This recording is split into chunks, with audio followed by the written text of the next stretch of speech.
go there, and it looks like we are live from the second leg of World Chess FIDE Grand Prix, this time in Belgrade.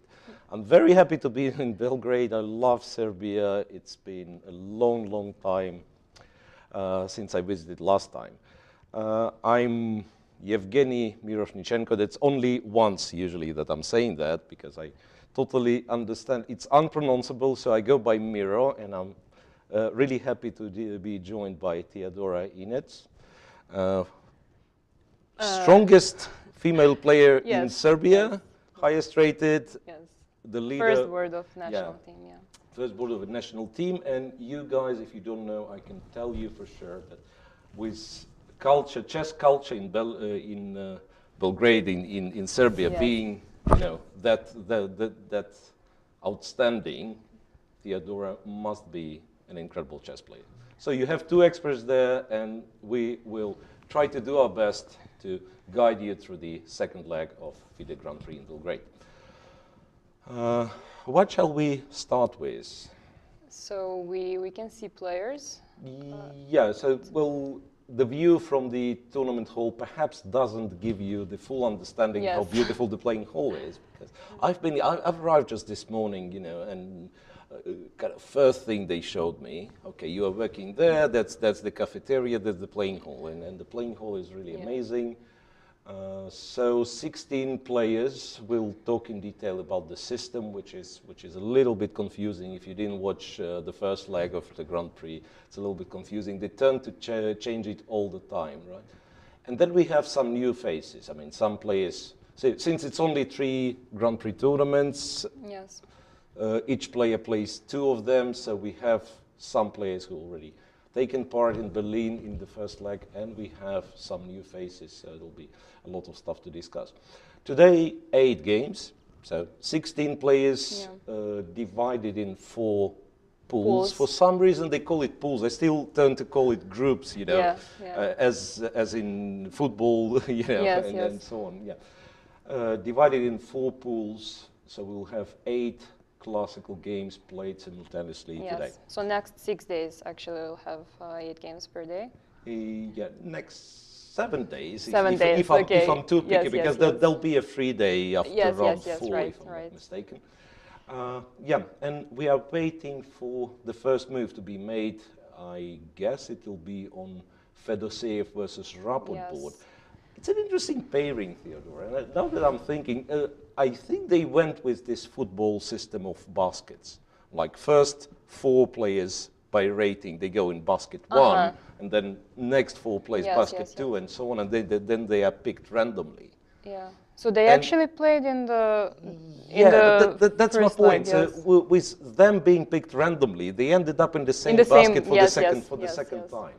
And actually, Raport beat Fedoseev 2 times, I believe. Both times, I think so. I think he won both times. Both times, he won a very important game with Black in the last round. That made him tie for the tie for the first, and then he won the tiebreak against Wojtaszek, and all that we were talking. I mean, for those who missed the point, we were talking about the first tournament. Maxime Vachier-Lagrave makes his first appearance in the Grand Prix, and that's, you know, usually they have this death group, or whatever you call it, the strongest group by accident, and this seems to be Pool D this time. When I've seen Mamedyarov and Vachier-Lagrave being in the same group, you can immediately tell. You can immediately tell something went really interesting. So the pairs for today: Grishuk with White against Andreikin, and Bakro against Sam Shankland. That's for Pool A. Pool B, Hari Krishna with Vichugov, Anish Giri. Well, Anish Giri is back, with Amin Tabatabai, an interesting player, young Iranian player. And the youngest player, I believe, in the field. Must be.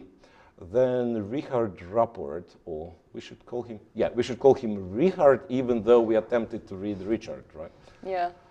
So he's Richard because he's Hungarian, same as Richard Reti and the likes.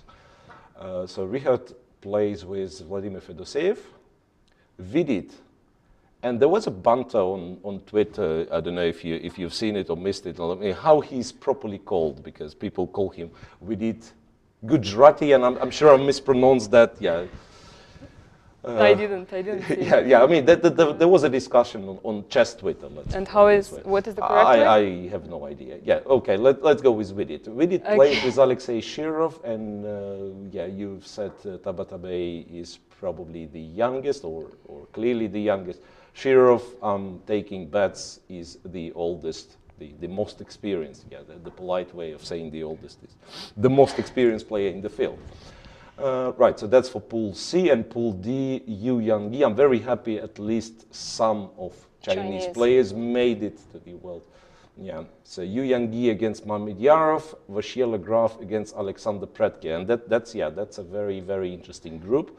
So Predke seems to be kind of clear underdog, but once again might be up for a surprise, and all other players in this group are very, very tough. Right, so the games have started. So we will start from the Pool A. Yeah, okay. Let's not try to be too original. Okay. We start with Grishuk and Andreikin. I have to say I had quite a journey here to Belgrade, and I met Andreikin on the plane from Istanbul, so he's not very fresh. Let's call it this way. We've both arrived this morning, but hopefully everything goes fine for him. So, well, I think by that point we are free to discuss the moves, but let's not forget that's classical chess. So basically, we can talk anything, and we will not miss too much until the time trouble. When we talk time trouble, maybe the time control was to be mentioned. Yeah, so time control is normal. 1 hour 30 minutes, and 30 minutes per each move. After 40th move, there will be additional 30 minutes. Yeah, which makes it, what in total, so 3 hours 40 if they reach move 40.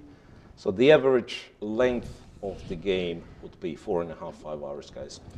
So make yourself comfortable. We are here for a long, long round.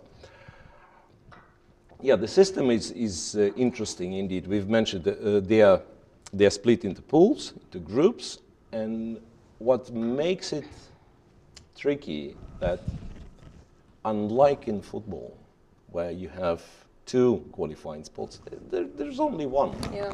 And playing, so it goes a little bit against the pattern of a chess player playing in a round-robin event. Because usually, when you play the round-robin, you think, okay, draw with black is fine, and exactly. And 3rd place is a nice place. I'm getting a nice cash prize, and so on.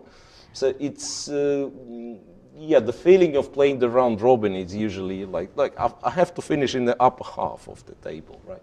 Here you don't have such luxury. There is basically 1 place. Yeah, so you're a winner or you're a loser. Yes, so exactly. in a way, it's kind of an elimination in double round robin. And players perhaps taken some notes from the first leg, right?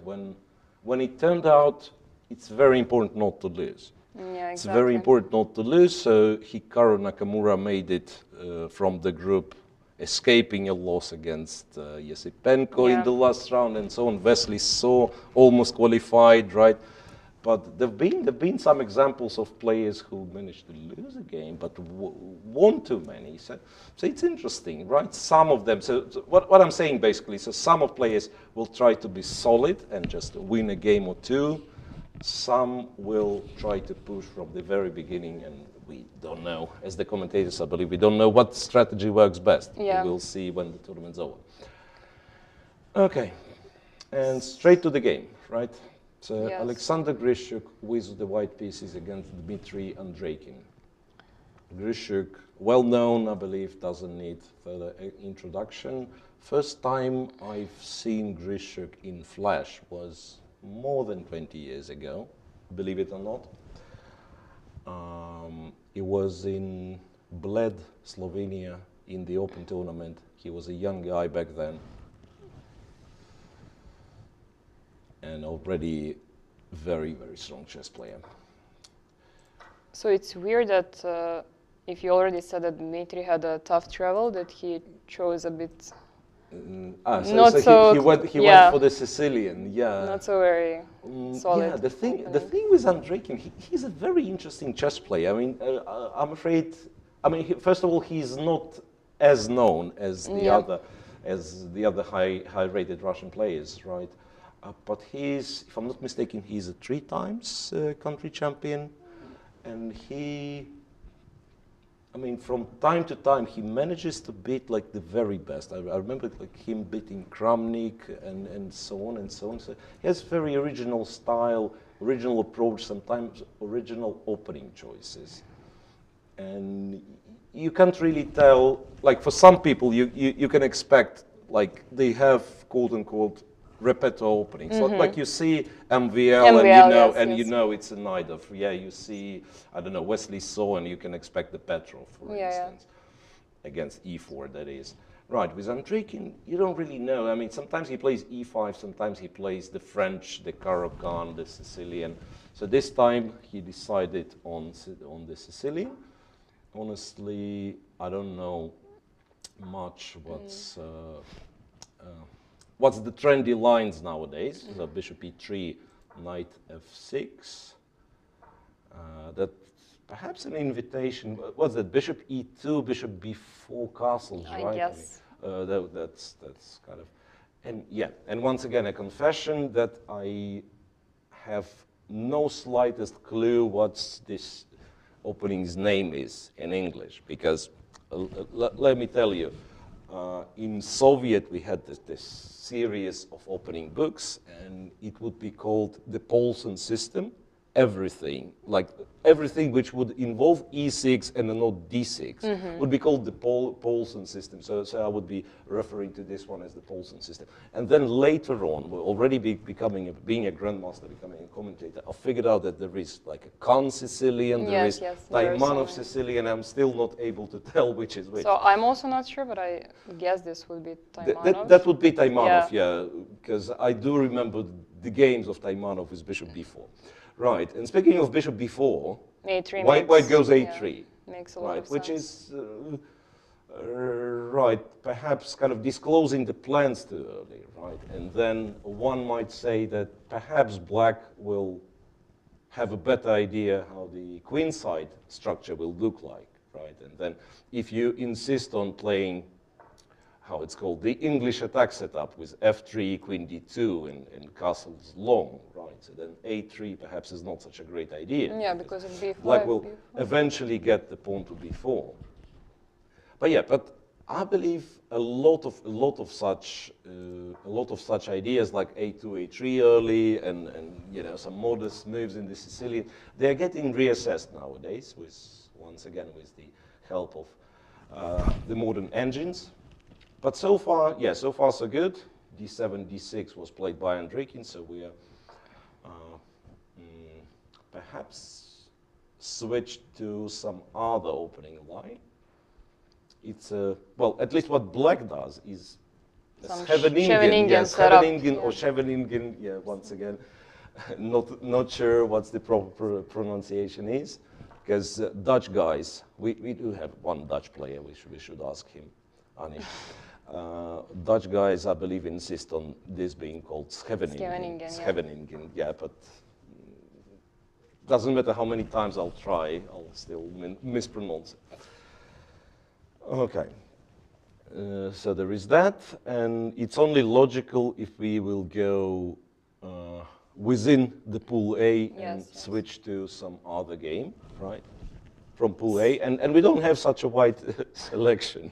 So the other game in Pool A will be Bacrot against Shankland, right? Etienne Bacrot has already played, and Shankland, ironically, substitutes for Nakamura in this Pool A. So Pool A in Berlin in the first leg looked kind of the same. So there was Grishuk, there was Bacrot, there was Yesipenko, who was substituting Andreikin, by the way, because Andreikin had some issues. Right, and then there was a player from United States. So back then it was Naka, as perhaps one of the like higher baskets, right? And now it's Sam Shankland. Let's see if Shankland will come close to Naka's achievement. To remind you, Naka eventually won the entire thing. It's very impressive, actually, that he managed to win. Yeah, because he is, that's a mystery. Yes, would you agree on this being a mystery? Not him winning the tournament, but him streaming every day for like 8 hours or something, and still kind of retaining incredible, you know, practical strength. No, it's a very common question also. I often think like whether or not it's possible to combine two professions. Especially with chess, because it requires literally like a lot of work and full time. All the time, all the time you dedicate to chess. And with Hikaru, right, so one could argue that, the guy is in chess, but if you watch his streams, I mean, sometimes he's giving rook odds and so on and so on, so it's not quite what classical chess, professional chess is. But yet he was, I mean, not only he won the tournament, but it wasn't a fluke, right? I mean, it was very convincing display from Hikaru. Alrighty, so let's see what those two are doing, Bakro and Shankland, that is. And this is Bishop b5 check Sicilian. Bishop b5 check Sicilian, which I'm not sure once again what the name for this is, because used to be. So here Bishop d7 would look most logical, but yeah, and honestly, I don't have an explanation why they stopped playing Bishop d7. Right. Well, I believe white gets probably some sort of risk-free position. Like white will probably take and play c4, knight c3, and then some Maroczy kind of structure. I was wondering if they still do the same, the c4 thing, because if you remember Carlsen, the tiebreak he lost at the World Cup against Duda. Yes. He went for c3, so it's castles, then they, I mean, maybe we can speculate a little. So it was castles, I think knight f6, rook e1, or queen e2, both are possible. I guess it was rook e1, and then went for c3, d4. Yes. So white builds the center, black plays e6, d5, you get some sort of a French structure. Right, but perhaps you're right. So what black is not happy with is this Maroczy bind kind of structure, right? Knight f6. Perhaps, since we are trying to entertain this, wins a pawn for black, but this is not a good move, because after castles, queen takes, I think d4 is very strong, or even knight c3, queen takes d4, and it's very, very dangerous for black. Maybe in modern, under modern circumstances, with all those maybe it's lost engines, I think it's inappropriate to say this is a dangerous position. There is no such affiliation. This is a dangerous position. It's bad. It's just straight up bad. Okay, so a check, knight to d7, and then this quirky move, bishop a4, which I still kind of struggle to understand a little bit. I guess, if you castle, there is a possibility that black goes a6. Now, if you insist on a6, c4, white probably just goes c4, and next move d4, once again, getting some sort of a Maroczy. Unless you play e5, but then it's kind of a very strange setup for black, namely the knight on d7, which should have been on c6, right?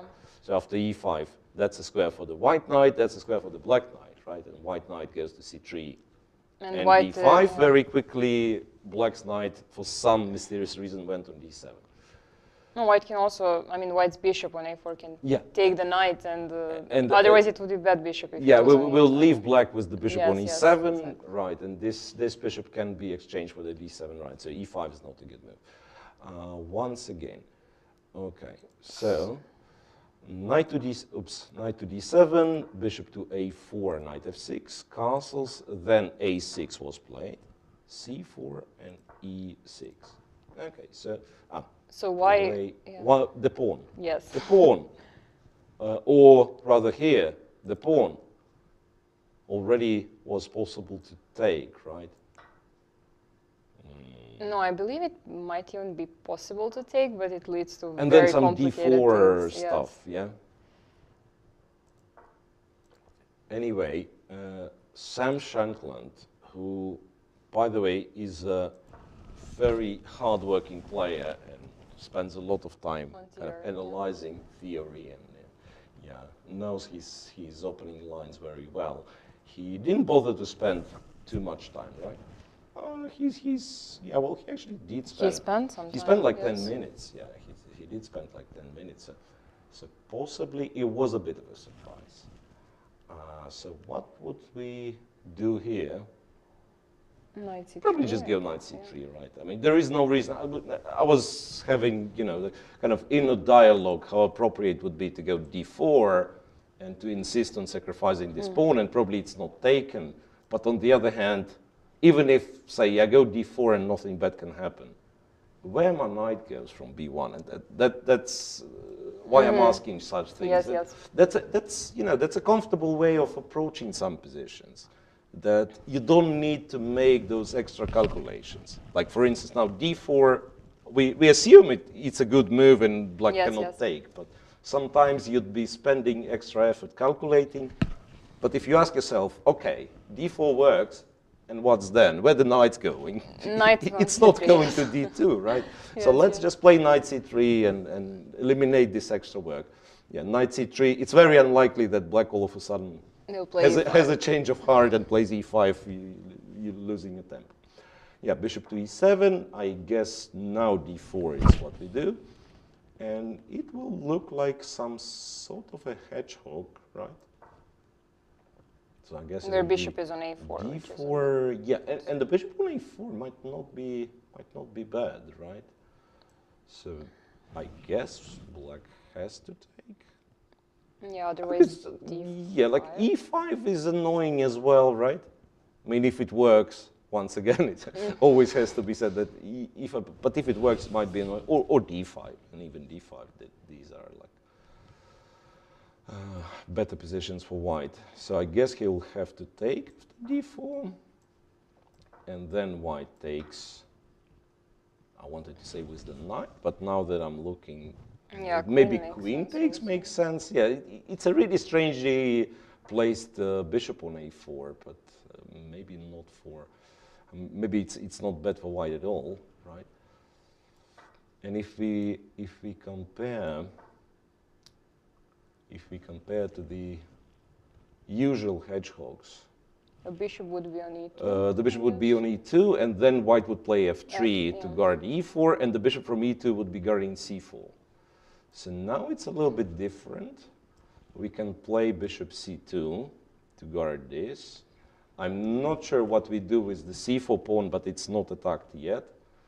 So what I'm thinking, maybe something a little bit more aggressive on the king side, like with f4, f5. Don't know, really. I mean, needs checking. But I would really consider taking on d4 with the queen. Already knight takes played. Okay. Very quickly played by Pakro. It looks, I mean, I don't really like it for black. Yeah. I mean, black should really know what he does. Like. You know what? I mean, I don't like it for black either. But I was debating with myself: did black do anything wrong yet?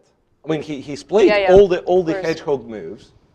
Usually, at least, I mean, hedgehog might not be the dream scenario, the dream opening, but usually at least you can get your pieces out, right? Like you can play queen c7, b6, bishop b7. Here, it's not clear if you'd be able to do this. Okay, so maybe queen c7 now. Queen c7 to start with.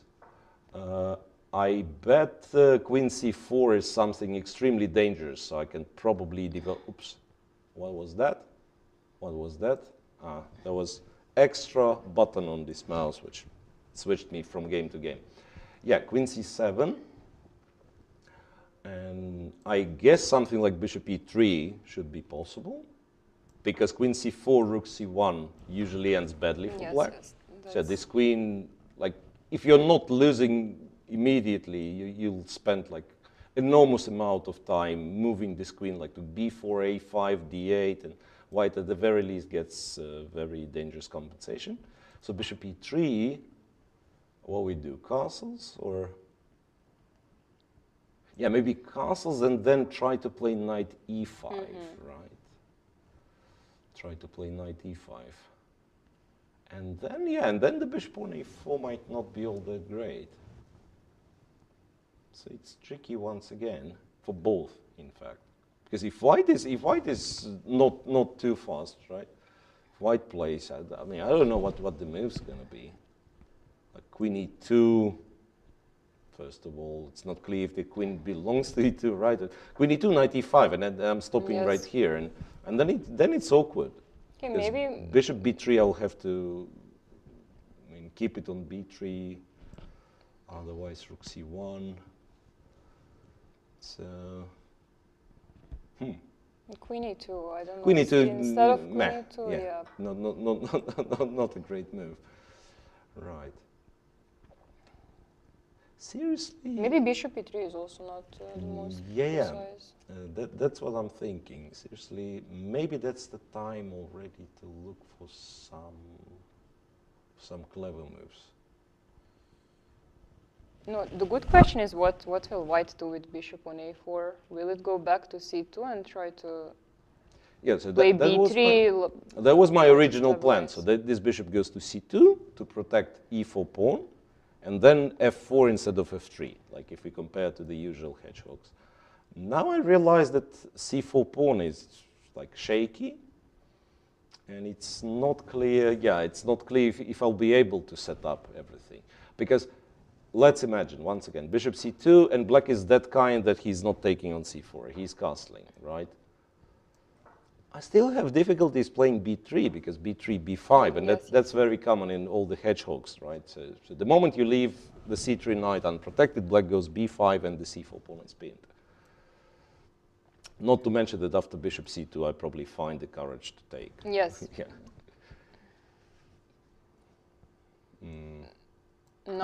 Even though, now that I'm looking, bishop b3, queen c7. And queen c7 and bishop e6, and at least this is an idea, right? Yes, yes. And if this idea works, so, let's do a little bit of deduction, right?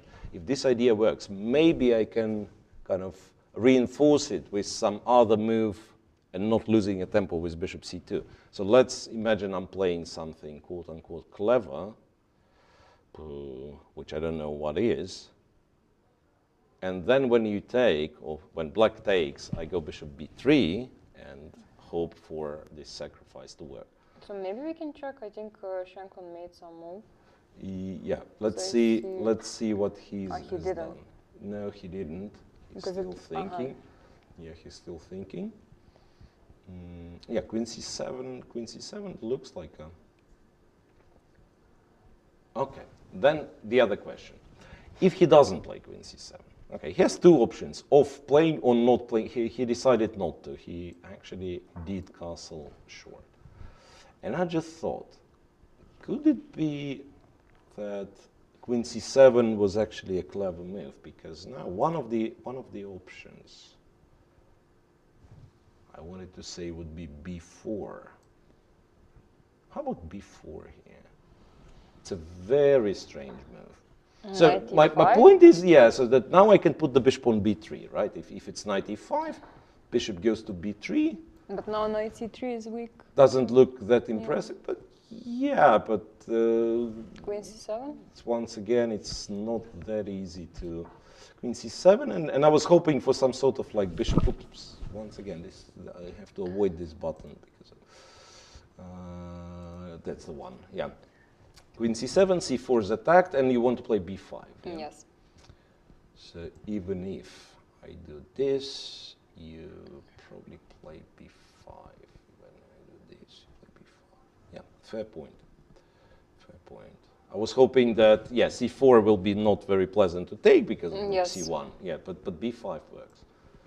But, yeah, bishop b4, still b5. Yeah. So I'm not certain. Yeah, then maybe castle is better, because you're not sure yet if queen belongs to c7 or elsewhere. you still want to unpin the knight from d7. So this little experiment of Etienne Bacron needs to be proven. I mean, it's not. I'm not necessarily saying that white didn't get anything, but no. But I think this line became. I mean, with 4 bishop a4 became very popular lately. yeah, yeah. But I'm not sure how white should like how the games went, because somehow this plan with bishop c2 doesn't really make a lot of sense. But I mean, white will not end up taking on d7 that one. Yeah, here doesn't really look. Yeah, I mean there are positions, right? When you take on d7 and then just play in a very simple manner, like b3, bishop b2, and was it Alekhine with Semish? For some reason, I mean, it's not like I have it in my head, the game, but I surely remember the material was, so he exchanged the light square bishop, went b3, bishop b2, and then there was some queen sacrifice later on. But, yeah. Once again, if you are planning to take on d7, you don't play bishop a4, right? Yes, exactly. Exactly, if we are here, one of the things you can do, you can castle, and then after a6, you can go to d3, but very often you just take. Yes, yes. Bishop a4 in this regard doesn't make all that much sense. So we'll see. Which move you would suggest for white? I would suggest that he needs to think, because this is what I would be doing. You either know exactly, but then you don't spend time at all, or okay, let's try once again. Still bishop c2. Queen c7. Queen c7, right? Is it ever b3, b5 do not react? No, maybe just queen e2, no. But knight e5. Knight e5, yeah, that's the worry. I mean, first of all, like even if black plays b6, bishop b7, not in rush, and just plays the hedgehog, somehow I'm not sure if queen on e2, bishop on c2 is the most harmonious setup, right? But also, of course, the critical one is to go knight e5. And he actually made a. Did he make a move? I think king h1. Did he make a move? Can we? King, yeah. Let me update. King h1. Yeah. Yeah. I think I get it. It is a pawn sacrifice on c4. So queen c7, he will not bother protecting it. He'll go something like f4, right? If you take, then in some order, bishop b3, f5, and go for. Yeah. Okay. Maybe we can highlight it this way. Bishop b3. Queen c7. I don't think bishop e6 would be typical, but then probably we can say that these positions are usually good for white if he still has the pawn on c2. Because sometimes this is in the Sozin attack, in the Sicilian, sometimes there is this tactical operation that white I don't know what, wins rook and 2 pawns for 2 minor pieces or sacrifices, I mean, depending on the way you look at it. And those positions are sometimes promising for white. But yeah, like having a pawn less, probably not that great. But f5 makes sense, right? f5, e5, and then something. Yeah, this looks good for And then white. something. Knight It's also like tricky, right? So just play knight f3, right? Knight c5. I'm not sure if knight f3, maybe knight e2. Yeah. And then to go to g3, h5. Yeah, like this. Knight c5, and even maybe not to care about this bishop, interestingly. Exactly, yeah. Because knight d5 is also an option. Like knight d5, trade, take with the bishop, and this is why I wanted the knight on f3, because I thought this position, like we are pawn down, but while black will be exchanging this bishop on d5, like bishop d7 and so on, maybe I'll have something connected with f6 in the right moment, if it ever comes the right moment. Yeah, especially with knight on f3, like bishop d7 may run into some b4 and so on. Yes, it's promising, but also as you were saying, that after, yeah, here, e5, and Knight e2. knight goes to e2, it's all about the d5 square, of course, yeah, for those who were wondering. And knight c5, now that I'm thinking, maybe knight c5 is not a great move, but knight b6, once again, the knight's hanging in the air, white can add more pieces in fight for the d5 square, like with bishop e3, with knight g3, knight h5, as you've mentioned. Yeah, so knight c5, the most kind of brain-dead move. I can see that the knight can jump, attack the bishop, attack e4, I play it. And then white goes knight g3. If you want to take, you're free to take. Not sure if the queen takes, or maybe even pawn takes. And yeah, and then bishop g5. Potentially it's very dangerous for black from strategic standpoint, yeah. Bishop to g5. Do a little bit of cheating, as I say, like fight for the light squares with the dark square bishop, right? Seems to be like impossible, but yeah, that's what white does in many, many lines of Sicilian. Go to g5, exchange on f6, get the knight to d5. So all that looks potentially promising. Knight to e5 was played, understandably. So he wants to attack the c4 pawn, but with the knight, not the queen. And I still wonder if the pawn will be sacrificed in a way with f4 and f5. Okay, so now it's possible to just protect it with bishop b3. With the bishop, yes. Yeah, bishop b3. It's kind of not ideal for now, but yeah, we all know that sometimes ideas with c4, c5, and then sacrificing on e6 or just opening the bishop, they might materialize. So yeah, taking my words back, it's actually a very interesting and unusual setup, right? So because you have kind of the regular patterns, the hedgehog, you think of a hedgehog, but then the fact that only the light square bishop is placed differently, but it changes the position a lot. So bishop b3. Bishop b3 is played pretty quickly. Yeah, logical. Now we'll see what black does. b5 ever? We'll just take twice, yeah? C takes, knight D takes, probably not enough compensation. I think queen c7 should Queen c7. Queen c7. Yeah, but then, quite possibly, I do go for this, no? Now, after e5, if I hope to get to d5 squares, if you play some bishop d7. Maybe I don't have enough. I thought like somehow to press on e6, but maybe this knight never leaves. You'll play b5 later, yeah. Probably, that was a little bit too optimistic of me. But also in that final position, after bishop d7, I mean, I don't know if white can get too optimistic with some g4. G4, g5, yeah. But h6, I guess, I mean. Yeah, perhaps.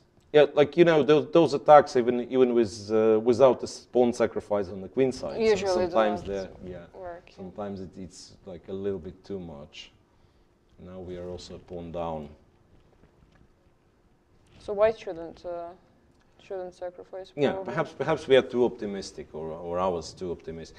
But yeah, but if I play queen e2, right? Maybe now it's awkward for black. Now f4 is coming. Yeah, because f4 is coming and black is not in time to apply enough pressure on c4, right? So if, say, bishop d7 and I was to play some other move, then black is just on time. Yes, Rook c8, c4 is hanging, white has to make some awkward moves if he can protect the c4 pawn at all. But yeah, but f4, after knight c6, once again, I don't know, bishop e3 is the move. Sometimes just capture on c6, knight f3 also makes sense, yeah? Yeah, I just want to say that now black can maybe go knight a5. I mean, get the bishop here if that means something. He gets the bishop's pair, but maybe this is the time where I actually start having some active ideas. Yeah, g4 now is a little bit too much. Who knows? Maybe even like this, like g4 if you take some rook g1. Yeah. Once again, this is the way I'm playing chess nowadays, because I mostly play online, like 3 minutes. Yeah, for 3 minutes game, this G4 No, this G4 wins. Just brilliant idea. Yeah, guys, in this tournament, I believe, especially in round 1, they agree on being solid first. So they'll not go for anything crazy like that. And so maybe we should go to the next, or we should stay with this one. Now I'm a little bit confused. Why on our screen Sam Shankland has the white pawn next to his portrait? Ah, because he grabbed the white pawn, so. No, but that's not the color. Yes, that's only one exactly. pawn. Yes. Yeah. And Bakro has the Silly black me. one. And Bakro, yes. yeah, that caused the confusion, because I thought maybe, the names are mixed up and the colors and so on. But that shows the material very conveniently. Yes, exactly. So you don't have to think what's on the board. Yes. You just, but that's, in the kids tournaments, you probably remember, like the little boys and girls playing, and they turn to align the pieces they've already exchanged right next to the board. Yes, so yes. It's easier to say. Yeah, it's easier to say. Okay, I have 2 pawns captured, and you have 2 pawns captured. So that's what it is. Yeah, that's what it is. I got confused at some point. Yeah, so could it be that the colors are mismatched? Okay, bishop d7 played, which allows white to play f4 once again. Black will have to move the knight. But at least black didn't play queen c7, which maybe is not the move he wants, after all. Okay, anyway, that's a very complex Sicilian when we've talked enough on it, I guess. And we can move to the next game.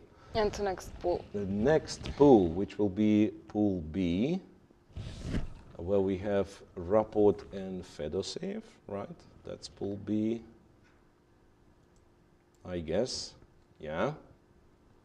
Okay. As you figured out, Rapport so far has 2-0 against Fedoseev in the Grand Prix series. Right. Do we know how this is called? This is. So they actually played the same line, I believe, in Berlin. I think it was a3, bishop c3, queen c3, and he played Rapport played some interesting plan with knight h3. Ah, yeah. Yes. Yeah. Right. Queen takes, b6, bishop g5, bishop e7, e3, h6. Yeah, perhaps worth mentioning that here there is this d5 move, which seems to be super solid. Super solid, yeah. Super solid, and also, like, since I've never studied it properly, okay, what I know that after d5, bishop g5, you can still go for this strange gambit with c7, c5, d takes, and d4, right? But never properly studied the other line. To me, it all looks the same, so that it's very easy to play with black, because it doesn't matter what white does. You take on the next move, you go b6, and so on. But apparently there are tricks. And Fedoseev goes for b6, which used to be kind of the old theory, and maybe now will become the new theory once again, right? So b6, bishop g5, bishop b7, e3. Then it's really hard to explain, especially if I don't understand it myself, when h6 should or should not be included, right? I think, I doubt that anyone knows the answer to this question. Rook e8. This is confusing, honestly. Knight e2, d6, e1, knight d7, and queen c2. So he wants to go knight c3. Yeah, he wants to go knight c3, and also, yeah, like with queen on c3, sometimes you'd be running into knight e4, right? sometimes you'd be running to knight a4, bishop d8. By the way, last move was knight d7. Could he play this? Because, yeah, bishop d8 seems to be like the only move, right? Knight c3. Here, I was actually considering bishop c7, but apparently it's not very serious, right? Knight d1, king d1. It's only one pawn. Yeah. It's only one pawn. Yeah, d pawn will have to be moved. But yeah, it's hard to believe it's kind of a full compensation for an exchange. But then it means that after, it's not that I will sacrifice all the exchanges in the world. It's just I was not very happy with this position. Like knight c3, rook takes. Is white better, really? I'm not sure. Those known to be very solid for black, right? I mean, maybe you D5, can, yeah, maybe you can claim that after d5, like white has more space, the bishop's on b7. Not very nice, but yeah, but still. Yeah, still knight a6, maybe knight c5. Yeah, knight like a7. a5, A5, yeah, yeah. a5, knight a6. The material is quite limited, right? Because sometimes these structures, if you have them from the Queen's Indian, you would also have the bishop on e7 and the white dark square bishop. And then, yeah, at least there is more minor pieces on the board, and the bishop on e7 sometimes would be passive. Here, like, I can play in a very silly way with black, like go a5, go e5, knight a6, and just declare it a fortress. I don't care. Let's agree a draw. So the reasoning behind me asking why he didn't play knight e4, perhaps he doesn't want to draw at first place, because there was this solid move d5 as we agreed, and Fedoseev apparently knows it. So it's not like he's playing straight up for the win. It's very hard. It's very hard to do it with black, right? Yeah. But just intentionally keeping more pieces, maybe it makes sense. Queen c2, and then what? Even rook c8 in preparation for c5 is possible. And it's weird that black played rook e8. It means that maybe he wants to play e5, but then d5 would come. I'm not sure. Yeah, all that, like e5, d5 is almost every time, yeah. And not only that he played rook e8, but the timing for this. I mean, why would you play rook e8 in this position, right? Is there like any specific threat of some sort? Not clear, really, right? Because d6, you could have gone d6, knight to d7, which are like the most natural moves in the position, and then you decide if you need rook e8, if you need something else. So once again, when those moves, like early commitments, right, like early h6, early rook e8, as the commentator, I always like to look for the reason why exactly he chose this over this. What was the reason? Maybe he was trying to avoid some line. But here it's not apparent, right? Just played rook e8 because he likes the move.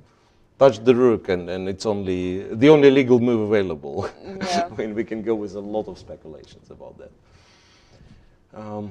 Okay, so the way it looks, this specific line, it doesn't offer too many chances for kind of early simplifications, even like early clarification of what's going on, right? So very often it's, you know, a very flexible pawn structure, and then the center will be defined later on. So with white, you tend to, you know, put the knight on c3, sometimes play f3. So you want to keep the pawns flexible. And black will be looking for the way, to play either e5 or yeah, so black should decide whether he wants to go e5 or c5. Yeah, he can probably play c5 right now. Yep.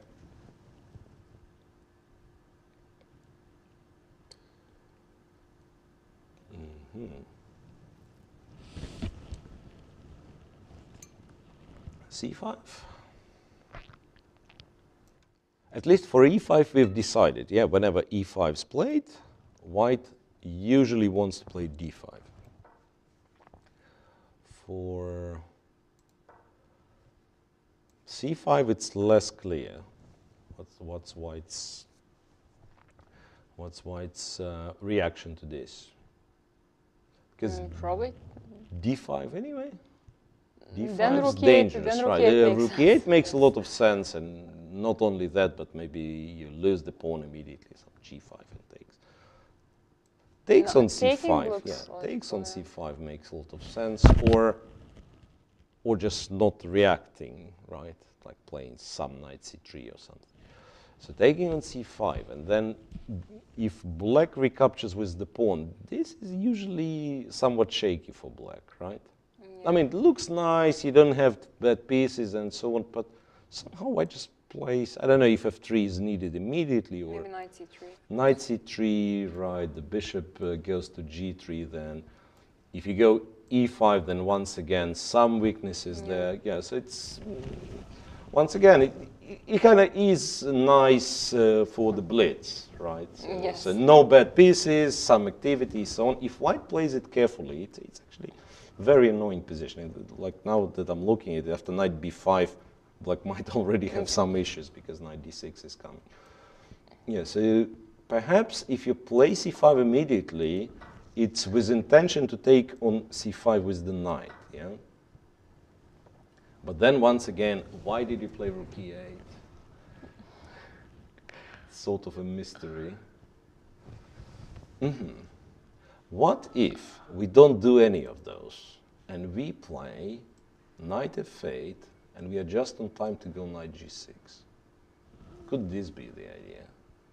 Queen c2, and now we go knight f8. So that after knight c3, I'm speculating, I mean, I don't know how good it is.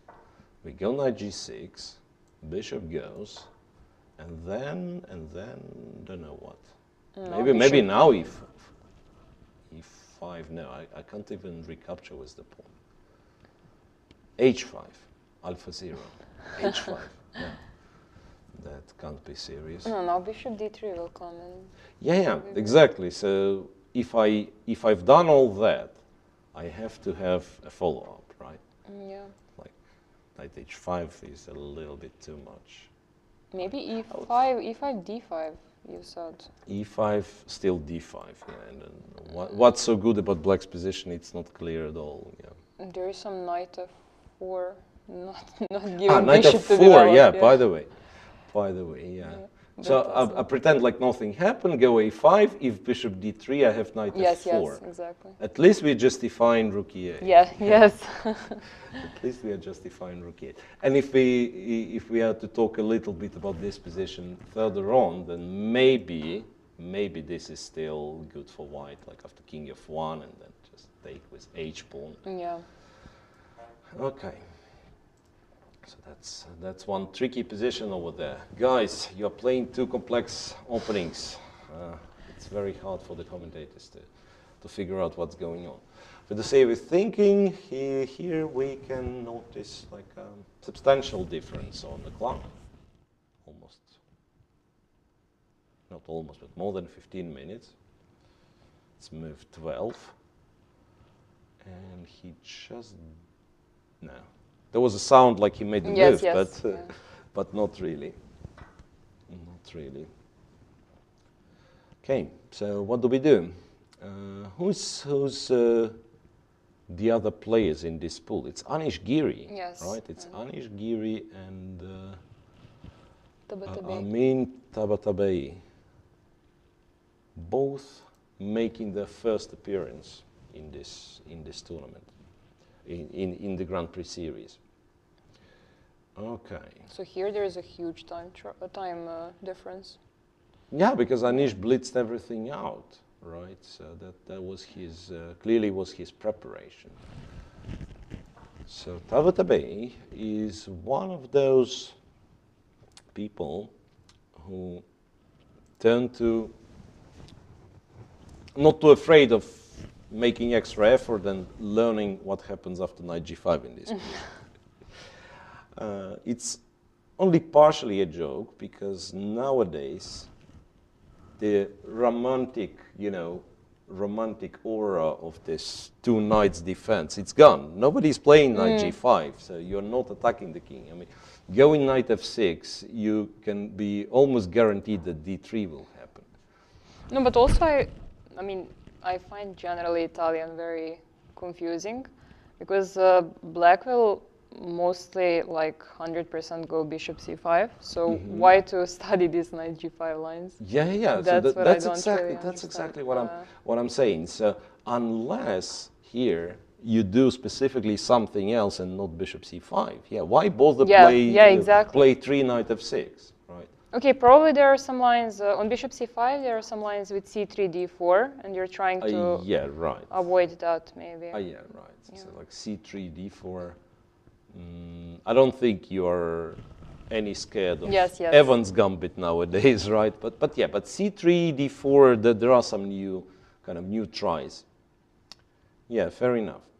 So maybe he wants to make sure that the pawn goes to d3.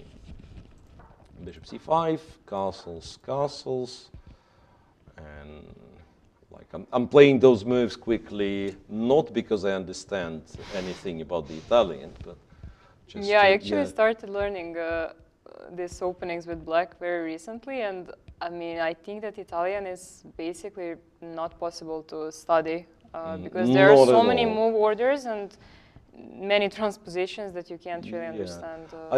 I've told this story on air kind of a few times already. Like I think it was with Anna Muzichuk back like 10 years back when we were trying to look at this gioco piano Italian.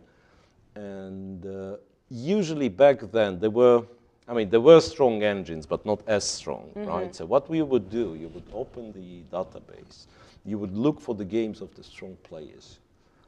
And it would be very easy because you open the position, you structure it, and you see, okay, all the strong players do this, and you just copy strong players, right? And you open this position, for instance. You understand that there are like 5 moves for white. To each black reply, it's 5 moves again, and every move is played by strong players, and sometimes it's transposition, and you end up not understanding anything. So later on, I realized that they actually follow the patterns, so they know some positions that might happen on move 15, for instance.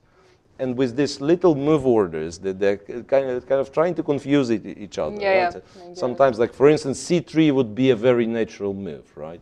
And very often that's what you do, right? But he goes h3,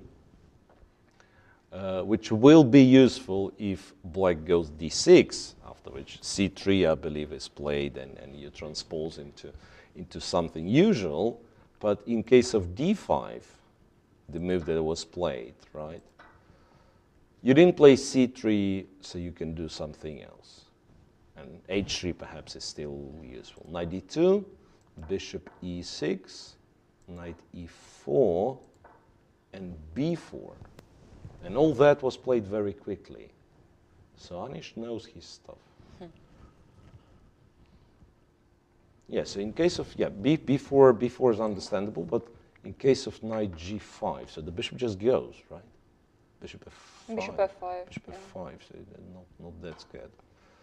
Okay, so what ended up happening was b4, and white threatens to go b5.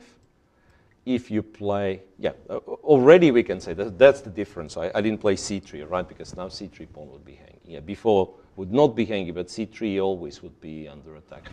And after some sort of a6, if I'm modest, if I don't want to take anything, I just want my pieces to be protected, maybe bishop will go to b2. One of the options, right? And then f6, who knows, maybe d4. Doesn't look that great. Maybe, I don't know. Doesn't look that great. Anyway, knight takes on b4, bishop e6, and rook to b1. So it's a pawn sacrifice by Anish Giri. It's a pawn sacrifice by Anish Giri.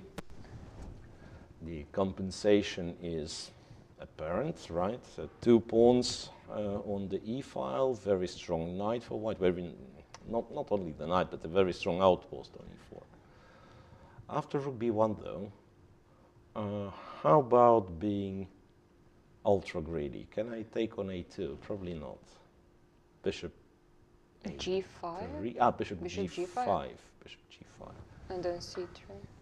And we just trapped it, the horsey, right? So I just saw takes. Bishop a3 as well. Maybe Bishop Bishop A3 also, yes, Bishop yes. D2, and then C3. Yeah, probably the knight is getting trapped. Right, so it was way too optimistic. Actually, I think we, as the commentators, we have to remain neutral, but we have all the rights to speculate who's going to win Group A, who's the favorite in Group A, Group B, and so on and so on. So for Group A, now I would go with the rating, Krishuk, and who else? Well, it's hard to say. Krishuk is a little bit higher rated. Yeah. And for the rest of it, like, difference between Andreikin and Shankland is some mere 15 ELO points, which doesn't mean anything. It's hard to say. Hard to say. For Group B, though, Anish is a substantial ELO favorite. Also, like, he's actually he's the favorite. I mean, he is the best rated in this whole event, I guess. Yes, he's highest rated indeed. Yeah. Maybe for the reason because both Mamedyarov and Michel Graf kind of lost quite a bit of rating, like COVID years, right? Because they used to be. Anish at some point did reach 2800, right? I mean, I'm not following this closer, but he was very close for sure. He was very close for sure, because clearly MVL and Mamedyarov were 2800 at some point. And for some people it'd be hard to believe, but Nakamura was 28 plus on classical rating, even before he became a no, but for Anish, I'm really not sure if he was 2800. For some reason I thought he was or was extremely close to that. Okay, so he's the highest rated, and he plays with the lowest rated question mark. Oh no, technically Bakro. Yeah, Bakro is the lowest rating in the entire tournament, 2642, right? So 1 point. Has 2643. But one of the underdogs on paper, let's say. But it's a young player, and you never know, right? With young players, you never know. I mean, he might be up for a surprise. And also, it has to be mentioned specifically for Iranian players. Because, Alireza Firouzjan now represents France, we understand this, but he used to be from Iran as well.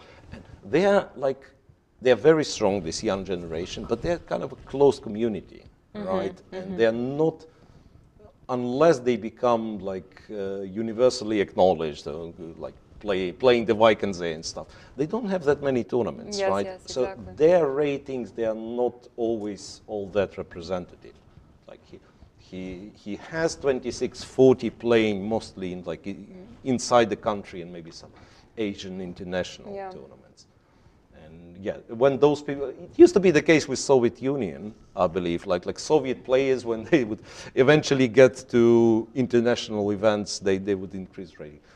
I believe at some point there was also Serbia or former Yugoslavia, I remember, also had this image. So there would be a lot of 2400 players, for instance, who would be Grandmaster 26 in any other country. Exactly. Also, when you have kind of close community who are playing inside the country, sometimes it's the case.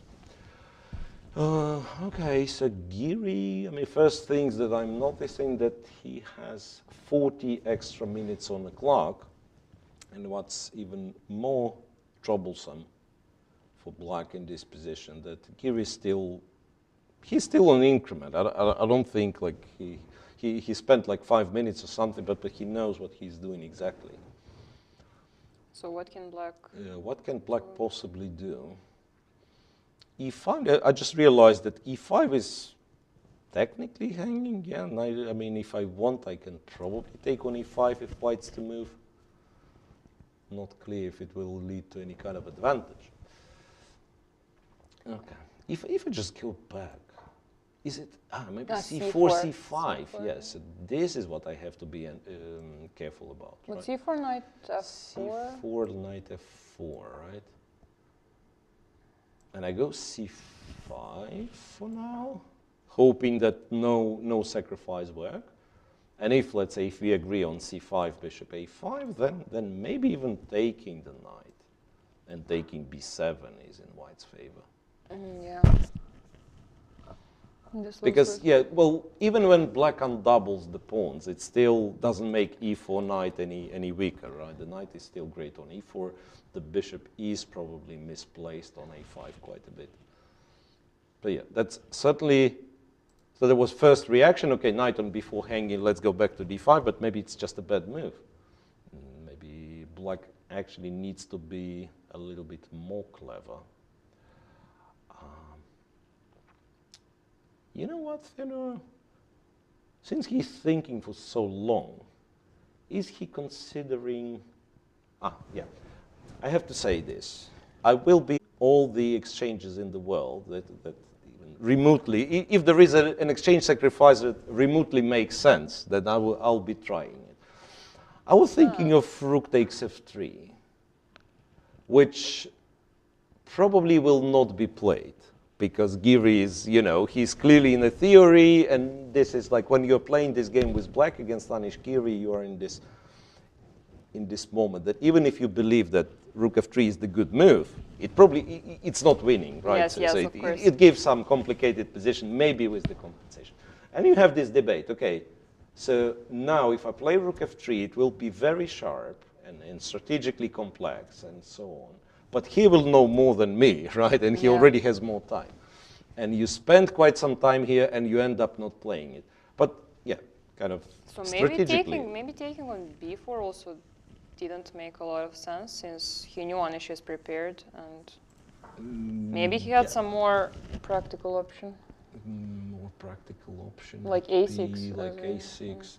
Or even like I mean, once again, a6, it was my first reaction, but now I'm thinking, is b5 even a threat? If I play some move, and after b5 go knight d4, is e5 really hanging? Because this is what causes confusion for me. Like sometimes in this Italian, you can sacrifice on e5 and pretend you're playing the Marshal, and sometimes you would get a fantastic Marshal. And then there was, I think it was Grand Prix series, but the previous one, when I was commentating on a game, and it was Duda against Wesley So, if I'm not mistaken, yeah. And at some point, exactly this happens. So Duda plays with white, and Wesley sacrifices, as I saw, the pawn on e4. And I'm like, without like going too deep, I'm saying, okay, so that's a typical pawn sacrifice, and so on and so on. And there was Hikaru Nakamura who finished his game, and he was around in the studio. And I can see Hikaru pulling faces him. And then he got interviewed, and then he joins the broadcast, and he says, yeah, I think Wesley is just a pawn down here. He misplayed it. But what I'm saying, it's very often not easy to tell, right? This, like in the Marshal, at least you know, Black was going for this, he was sacrificing. But anyway, I would try to look for the move. Then once again, I don't know what move has to be. Like say h6. Yes, h6. Yeah, like f6. We simply agree that we don't want to play f6 for whatever reason. Right. So we play h6, and in some distant future, maybe we are looking for f5. Yeah. And if white goes b5, I guess knight d4 might be playable. Maybe knight d5 is knight d5. Knight a5 as well. Yeah, but I'm not sure if I'm threatening to take, because knight a5 is also a possibility. But that's, once again, that's very often with pawn on c3. Yes, exactly. There are such lines, yeah, like pawn on c3, and then the knight would be still on b1. This is another confusing part about the Italian, because at some point you cannot, you've seen like every single pattern, and you can no longer think. You just, okay, there is this position, looks very similar, I have to. Yeah. I don't know if you've ever got to this point, that I remember like quite a few games in my career that I'm looking at the board and I understand It would be much better if I would have no knowledge about this position whatsoever. Yeah. Then at least I would be able to think. And otherwise I just, okay, there was this line and it was this position. And I even remember the position which I'm supposed to get after move 15, but I have no clue what the move is. Right, so knight to a5. And yeah, so now I can't even take on e5 because bishop d4. Right, so maybe after b4, black could have gone, could have done something else, yeah? He actually does play h6 now, after rook b1. No knight e5 is... I have a little bit strange question. If bishop a3 is played. I want to say a win material, but it's of course, you know, it's a bit of a stretch. Maybe now is the moment you take. Maybe now is the moment you take. Because I also, like for this kind of positions, I obviously misplayed the bishop to a3, right? You go back to d5 and you want to go to f4. So maybe that's sort of the point, yeah. Or you go a5 and then after c3 you take. Yeah. Yeah, something like that. So that's a little bit too optimistic. But Anish started thinking, which means that h6. this is not one of the moves he checked. And that's, I can't stress it enough. It usually, like when you're playing this kind of game with black, it's a mixed feeling. Yes, that's kind of good news. He doesn't know what to do. Bad news, I probably made the bad move because he would analyze all the good moves.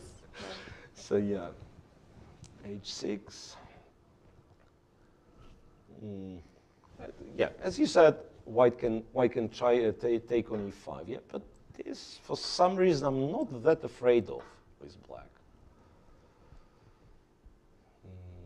I don't know if I'm right not to be afraid of this. c5, c4 is an option. I was even having some kind of aggressive intentions, like looking at the bishop on b6 and so on, but apparently the knight on e4 is too good. Yeah, knight on e4 is too good. But this might be the way to go.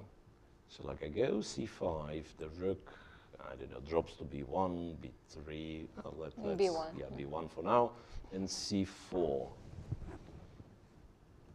might work for black. And bishop b2? Bishop b2, and yeah, I was planning, I don't know how, but I was planning to protect the knight. Queen c7, maybe. Yeah, it's a weird thing. Like after bishop b2, I probably play queen c7, yeah. So I'm not afraid of white, yeah. Not afraid of white taking. He actually doesn't even win the pawn, right? Queen h5, there is seemingly rook f5, yeah. Yeah. And black is fine. d4 does exist, but like with bishop on b2, a combination of moves like bishop b2 and then d4 is not very appealing, and I might also have some moves like rook d8 for now, like not rushing with moving the knight. So all in all, looks playable for black. So I would be, like with white, I would be looking for the way to kind of extend the initiative, not to win the pawn back. But how do I do this? That's a good question. Do I just straight up play a3 so that after knight d5 I can play c4? I guess after a3 he can do this, right? And then, yeah, it does look ugly, but the knight goes to c5 later. And is bishop e3 possible? Here, to stop him from... Yeah. Yeah, makes sense. Bishop e3, knight c5 not possible just yet. We can go further than this. After queen e7, we might even play some rook b5. Rook b5, yeah. Rook b5 to stop knight c5. Instead of bishop e3, also rook b5. Maybe rook b5 to start with, yeah. It's very unusual, like the rook is almost hanging in the air. Because it would run into something, yeah. Typically, this would run into something, this rook. But yeah, but it stops the knight from a6. But wait, rook f3, no? Rook f3, yeah, and then you take with the queen. Not then knight d4, and then you hope to get to the king, but it's not serious, right? Knight b5, and then you, don't know, take on e6 on h6. But it's a whole piece. Whole piece, yeah, but all the guys are on the queen's side. This is something that AlphaZero would do. Yes, yes. Check, you know, king h8, bishop h6, or king h7, queen f5, bishop h6. Because originally I thought just take on h6, but then after queen e7, I don't think white is on time. Knight returns pretty quickly. But yeah, but giving a check on e6. I won't be surprised if white doesn't lose here. If it all ends up with a perpetual check. Yes, yes. White being winning, hard to believe. So like king h8. And also, if let's say king was on h1 to play some f4 to include the rook, then it would maybe have some, but yeah, but it could be something along those lines. And once again, this makes me somewhat question this h7, h6 move, because yeah, he wanted to control g5. He probably wanted to stop some, I don't know, knight g5, bishop g5, whatever. But h6 is clearly, you know, vulnerability. It's kind of some sort of a magnet. Why should I develop the bishop from c1 now if I can take on h6 in one go? So till the end of the game, I'd be looking, once again, press the wrong button. Till the end of the game, I'll be looking for the way to sacrifice my bishop on h6, this way or another. Like, move the knight from f3 and then take and go queen g4 and so on. maybe bishop a3 should be very strong. I mean, on this rook f3, I can also take first bishop b4. Oh no, then it doesn't make sense. Yeah, bishop b4, I thought we should just go back to f5, and yeah, it is a nice knight on e4, but it's still pawn up for black, and no real worries, right? Now rook f3, maybe I'm just exaggerating the compensation. Maybe just take with the queen, you know, knight c2, and you say, okay, let's play this position. Some bishop b2, queen g4. Complex. Let's call it this. It's not clear if it's such a great position for black. This one. Is he forced though? That would be my other question. If is he forced to do this? Because he can try to go a5, c3, right? Yes. c3, and then queen d3, no, queen d3 I was thinking, yeah. Queen d3, queen takes, knight takes, bishop takes f8, and perhaps rook takes f8. Once again, 2 pawns for the exchange. And a very dynamic position, in fact, right? Like if the knight is not on c6, black knight is not on c6, but somewhere that's kind of tiny bit better placed, then black is just better, perhaps. Yeah. Being as it is, it's hard to say, because also like the knight on d3 is not very stable. Yeah, I take white here. Yes, I don't know how, but yeah, but I take white here. Who's also to move, right? But rook d1, on the other hand, could it be that no. Knight f2. Knight f2, I was thinking, yeah, but there is rook b6. Yes. So I believe we both were thinking E4 take on f2 and e4 to preserve the bishop, right? Because yes, black can take on f2 now and go e4, but then it's just a disaster. Same, yes. Yeah, it's just a disaster. And the problem with e4, once again, is that white can take on b6 and then take on e4. So it doesn't really work. Okay. So bishop a3 is an option, and something else was the a3. A3, rook b5, yes. All that. And knight e5, yeah. It's a very interesting game, this one. So we are halfway there, right? We're pool A, pool B covered. let's move on. For Pool C, whom do we have? That's a little bit confusing. Hare Krishna used to be Pool D, now he moved to Pool C. Hare Krishna and Vitugov are in Pool C. That's for sure. Oof, what is this? Is it even a chess game? Move 14, bishop f2 check. Maybe we should check how... Of course, yeah, of course. How do you get this on the board? And also, let's mention it was a Sicilian. Mm-hmm. Queen d3. There is such line.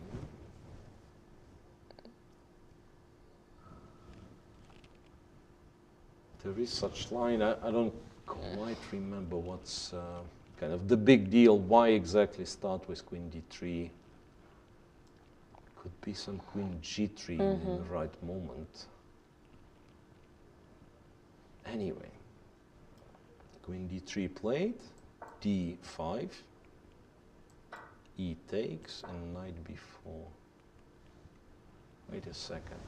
I think that there were games like this. No, I don't know any of this. And bishop c5, whoa. But they did, I can't see how much time they spent for the opening. Because it seems like they did spend some time. Yeah, they spent quite a lot of time, yeah. 49 minutes left for Hare Krishna, a little bit more than 1 hour for Vitugov.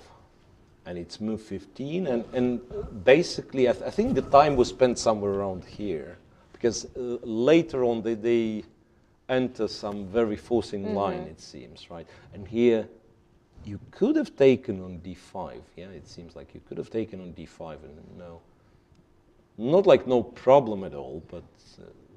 Okay, bishop c5 also looks... Yeah, bishop c5 looks very promising and very concrete, right?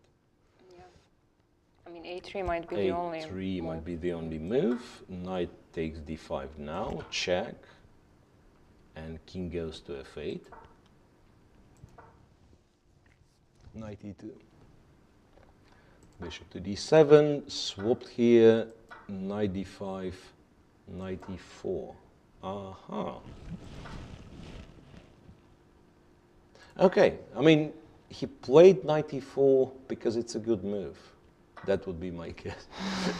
It's a silly thing to say, but I mean, black can play other moves. It's not like he's forced to enter this. I would argue even having having this, like e takes d5, looks ugly, the king's not castled, but you'll play rook e8, and you very likely will play h5, h4. And knight e4 jump is there. So black I'm arguing that black would have kind of playable position anyway, and he's not forced to take with the pawn. He can play something more reasonable, I don't know, take with the queen, take with the knight. So when you go for complications in the moment when you believe you can have normal position other way, then it means you're really sure that knight e4 is just good. But it's strange that they, I mean, check, king f1. It's such a messy line, and they're obviously spending some time, which means they're not in the book. So. No, not in the book at all.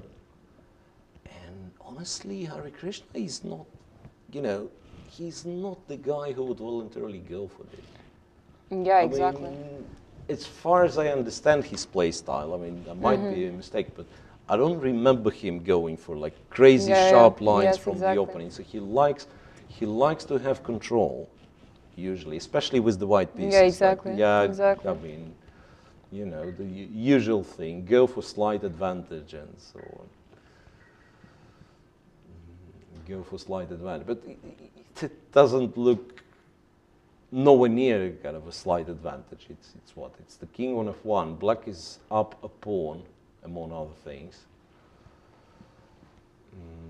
And he needs to prove something right here, right now, if it's possible at all. Because black is kind of couple of moves away from just declaring, I'm a pawn up, and what do you have? Yeah. Like, I'm not even sure what move White's supposed to play. Like some is c4 even challenging? I wanted to say c4. No, c4 I will take, and after queen c4 there is a very strong move for black. I just realized, which is queen d1 checkmate. First I thought like c4, d4, queen c4. The knight is hanging, yes. And maybe black will have difficulties. Okay, he will not. He has rook e8. That's my logic. Yeah. Then okay, there is one. There is one move that is somewhat better than. Yeah. Once again, I believe this needs to be needs to be shown. And then used to be 2650 grandmaster, and I was analyzing this now in my head. When you have a better move, queen d1. No, I also actually made a similar. Worse blunder. I thought g3 to go king g2 and like queen h3. G3 here, yeah. Because it makes sense. I mean, just to go king g2, rook f1. Right, but seriously, what can he do? Like knight f4. Yeah, like since we blundered a checkmate couple of times, I personally want to develop the bishop from c1, but then I realize that means I'm not winning the pawn immediately. Winning back the pawn immediately, so that means I'm probably just a pawn down. Okay, bishop f4 maybe? Bishop f4, yes, but then... and there's even g5. Yeah, there's even g5 I'll probably take, right? And then you have... And how is that? Queen f5 instead. I don't like it for white, honestly. Something like this. Then you'll play rook d1. Yeah, bishop f4 was the idea. With the idea of rook d1, rook d1, yeah. But you're right. So some g5 might be the move. g5 if bishop takes. Maybe I'm alive. Yeah, knight g5, king f2. Maybe I'm alive with white. Maybe queen f5. Yeah, queen f5. But then I can't really refute this, unless there's some knight d2, but no. Knight d2, bishop e3. Yeah, No, I mean we probably should if we discuss something, we should put it on the board. Yeah. The problem is, bishop g3 I will block with the queen, and bishop e3 I have king e1, a check, I have king d1, so on. And I thought about a brilliant solution of bishop g3, but it fails on many levels. I mean, queen f3 is one thing, and the other thing is there is actually an intermediate check on b4, and that's more annoying. Yeah. There is certain point to bishop g3, I mean, just to show that now the bishop is pinned, and in this particular case, black is winning the queen with knight d2, but yeah, chess is not checkers, and you are not forced to capture the pieces your opponent is sacrificing. Yeah, I think we can stop pretending that it's a very, very complex position. I think Harry apparently just misplayed it. Quite possibly blundered knight e4, the possibility of knight e4. It doesn't look good. I don't see this being good for white. Blundered? No. So where did I mean, how do you blunder this? Could this really be like he decided to? Because now it doesn't look scary at all for white, right? I can castle, postponing this capture on d5 for one move.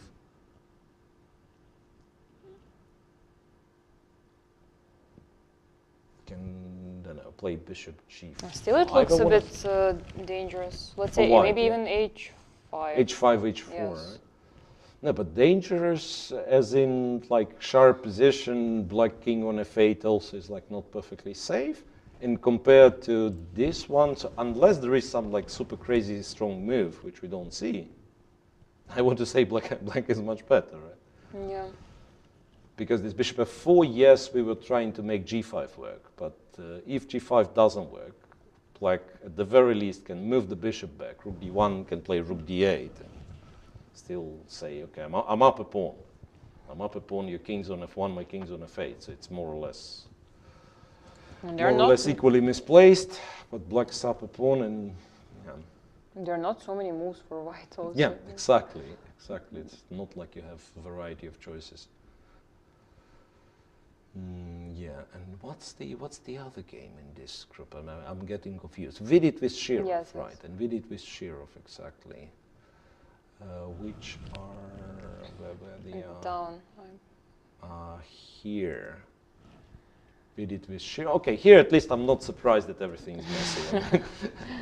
Alexei Shirov's involved, right? I mean, people who didn't read his book, Fire on Board, absolutely have to do it, even though it's an old book, right? I mean, I still remember the time when it was out, but it's like, oh, I'm getting too old. Anyway, Alexei Shirov, as the most experienced player in this tournament, as we agreed to call him, still capable of playing very sharp, very unbalanced chess. And more Sicilian. So today, it's really a lot of Sicilian. Does it have to do something with, the place the tournament's taking? The tournament's played. In Berlin, you expect a lot of Berlins. In Belgrade, okay, I love this topic, Teodora. Like, openings named after countries, cities, places, and so on. So for Berlin, it's very straightforward. Yes, right? It's very straightforward. It's very straightforward, and it's hard to think of anything else. Like, there is no German defense, there is no German attack, there is no German variation. No, it's only the Berlin. Berlin. It's only the Berlin, it would seem, right? But for Belgrade? For Belgrade, well, a lot of Yugoslav variation in the King's Indian. Exactly, yes. And you have the Belgrade Gambit. That one I'm not familiar Serbia, with. you don't know what the Belgrade Gambit is. What is that? I think, well, at least, I mean, we've been lied a lot in Soviet chess books. About blockade being a good thing, about Botvinnik being, the strong chess player. Okay, I mean, he was for the times. No, but seriously, there've been some funny opening names, like the Peart defense, or which is probably pronounced Pearts, I believe. I think it was a Pearts. Yes, Pearts, exactly. Of course. Like if we are in Serbia, we have to pronounce it properly. It was called Ufimtsev, and that was the guy who played it in correspondence chess, but much later, of course. Yes, Soviet say, chess culture. We love to call it after our players, right? Not say universal names. But this was called the Belgrade Gambit. You go d5. You go d4, and then you go knight d5. I think that was Belgrade Gambit. Yeah. No, I think I should know it, but. And now I don't even know what you're supposed to be doing. I remember being 12 years of age. I was advised that you just play bishop e7 and nothing bad can happen to you. But yeah. Yeah, I didn't know. I think this is like d4, which is like happens in every fifth game or something. Yeah, in combination with knight d5, that was called the Belgrade Gambit. But why I started all that? Because I thought there's a lot of Sicilians. Yeah, and somehow, even though Yugoslav attack, it's a Sicilian, right? Velimirovic attack is what? Is Dragon, right? Or this is where it gets confusing. I'm bad in these names also. Yeah, this is where it gets confusing. Yeah. But anyway, like somehow all these sharp Sicilians, they this way or another, they kind of tied down to the names of Yugoslavian players. Yes. I mean that's the feeling. So maybe it's sort of a tribute to being in Serbia, that people play a lot of Sicilians. Hang on, it's Queen d3, but in the Najdov. In the Najdov, yeah. So there it was knight c6 instead of a6, yeah. There was e6, knight c6. Yeah, it was e6. Now it's a knight of queen d3, and okay, not the most common, but once again, don't remember who said this, but after a6, it's very hard to come up with a new move, unless you consider like giving the queen g4. Perhaps was not played on high level, queen h5, and also the king moves. A king move, if you make sense of king d2, that would be an original system against the knight. But literally anything else was tried, including b4, which is a ridiculous move. Was tried, like h-pawn, h3, h4, yes. No, literally, I mean, it's funny, but exactly. Every single legal move. No, bishop f4 is ridiculous because e5 wins the piece, even though I believe that there were games, not on high level. And then the most ridiculous, like voluntarily moving the knight to b3 before it's attacked. It's a very, very serious system. Yes, exactly. It's not some small thing. Move the h-pawn, 1 square, 2 squares, obviously. Move the g-pawn. Well, g4 is a little bit too much. But you can prepare g4 by going rook g1, and it used to be very popular, like couple of years back, right? I mean, it was played, and I believe it all started with Evgenij playing it against Kasparov, like 20 plus years ago. So literally any sane move, okay, let's call not every legal move, but every sane move was tried. Queen d3 is one of them. Knight to d7, once again, if you'd ask me to explain what's the point behind, why exactly have you start with queen d3, right? I'd be having difficulties. Maybe some bishop d2 castle. Yeah, I mean, that's if black does nothing, yeah? But we have to have an explanation why e5, bishop e6, and all the knight of moves, why black would be not happy with this. e5, not even sure where the knight's going, to be honest. f3, f5. I mean, with queen on d3, I would think maybe somewhere to f5, yeah. And if he trades, then again bishop g5. Anyway, queen d3, kind of asking for this queen to be attacked. Therefore, knight d7, bishop e2, b5. Yeah, normal knight of move, knight d5, and a4. Messy right from the start. Knight to c5, exchange on f6. Sheriff.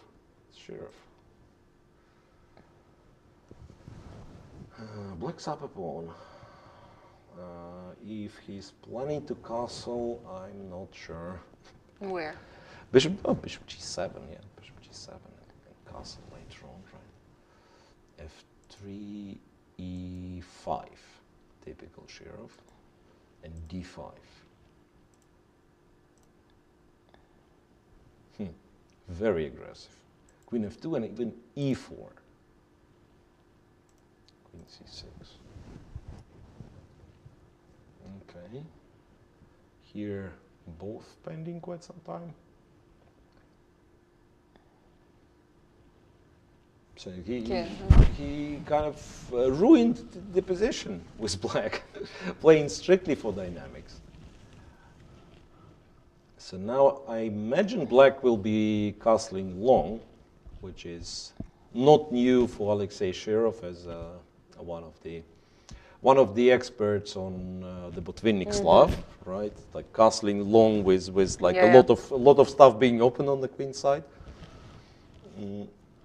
Strategically, though, okay, he's got a pawn on e4, but what's the, like, how do you continue on the king side? I mean, it's a little bit too general of a question, right? But I usually like to think of such positions, like complex strategic positions, in terms of pawn moves. Right. Yeah, I understand you will develop some pieces, I will develop some pieces. But at some point, we will have to solve this tension in the center. Right? And for white, if white is too scared, as I am, yeah, I'm considering immediately, yeah, let's go f4, let's block everything. Maybe we are safe. We are probably not very safe though, because if white was to play f4, let's imagine black castles for now, and so on and so on. So one day this knight d3 will materialize, I'm afraid. It's like when you castle short, black will play some rook g8 and so on, and I'm a little bit. No, even knight d3, you'll take go bishop f3. No, nonsense. Don't listen to me. Don't listen to me. Okay, so that's one thing. Yeah, castle long. I play castles short, maybe, or maybe bishop d2, still having the king on e1. Yeah, so bishop d2, bishop c3, and then castle. Bishop d2, and then if we know that it's Shirov who is playing, then I'm sure we will see this. Not only because it's Shirov, but also because it's good. Knight b3, c takes, bishop b4, rook d8. Yeah, this is nice. I think this just works. Yeah, just works for black. King d1 and rook d8. So he castled. Did he play f4? No, he castled immediately. Okay, castled immediately. Now it's still perhaps with king on e8 I cannot do this. I mean, as far as I understand, black doesn't really play for the structure. He's playing for the dynamic for initiative. So one of the things that I would consider is to take on f3, bishop f3, go knight e4, and play bishop c5. In an ideal world, when it all works tactically, right? If I can get the knight on e4, bishop on c5, I'm very happy. But apparently this is something silly. Yeah, queen h4. You can even take and play. I mean, that's once again, it's an ugly way of playing chess, but it probably wins. I mean, I'm so afraid of leaving black with such a nice battery, but I'm probably winning because f7 is hanging and the rook on h8. It's once again, it's so interesting how those patterns sometimes stop us from very simple tactic, right? Yeah. Because bishop takes e4 combined with queen f6, really, it's not such a hard line to calculate if you consider it. Yes. Right, but to consider the thing at first place, like when you've been told, yeah, he will have this battery, it's bad, we don't have the light square bishop, we will lose. Right, so my whole plan of capturing on f3 is clearly too early, but after, say, castles long, it might as well be that white really needs to play this f4. But what is, what would be the black's move next? Next. But now I want to take... Yeah, actually, I think it's the game. Castles long, yeah? Yeah. Yes. Plays castles long. It's also... Same question can be asked about white's next move, right? b4, all of a sudden, I'm considering. But then d3 square. Yeah, right. You can just take and go knight d3 if you want. Yeah. Because on one hand, it's kind of nice that I'm opening some files, but the d3 square is a pity. Yeah, I think f4 looks like the most logical move. Because also I can't develop the bishop. That's very annoying. Yeah, but then somehow after f4, there is a feeling like the game slows down a little bit, right? So maybe all of a sudden I'm starting to consider moves like king b8 and so on, because I don't know yet if I want the rook on g8, right? Or maybe I want h5, h4 instead of rook g8. Bishop on f8 also, it's like, can be developed any time, and at the same time, like bishop e7 doesn't really help. Bishop d6 is the move that I would consider, but I don't like the fact that bishop d2 is possible, right? Because this kind of tactic, I don't know, feels like there should be refutation, right? Because now it's black who does something strange. Bishop g4 and what? It's like knight e6, queen f6, knight d7. No, this still queen f6. Looks not good for black. Right, now we can pay attention that this knight on e3 is actually a very nice also piece. bishop g4 immediately was possible. Instead of queen f4. After bishop f4, yeah, just bishop. Yeah, you're absolutely right. That should just check and win. Yeah. why bother? Yeah. So what would be your... So after f4, yeah, that's really, like, I feel like in every single line, this king on c8 is somehow exposed. So very often I would just go king b8 in such positions without too much thinking.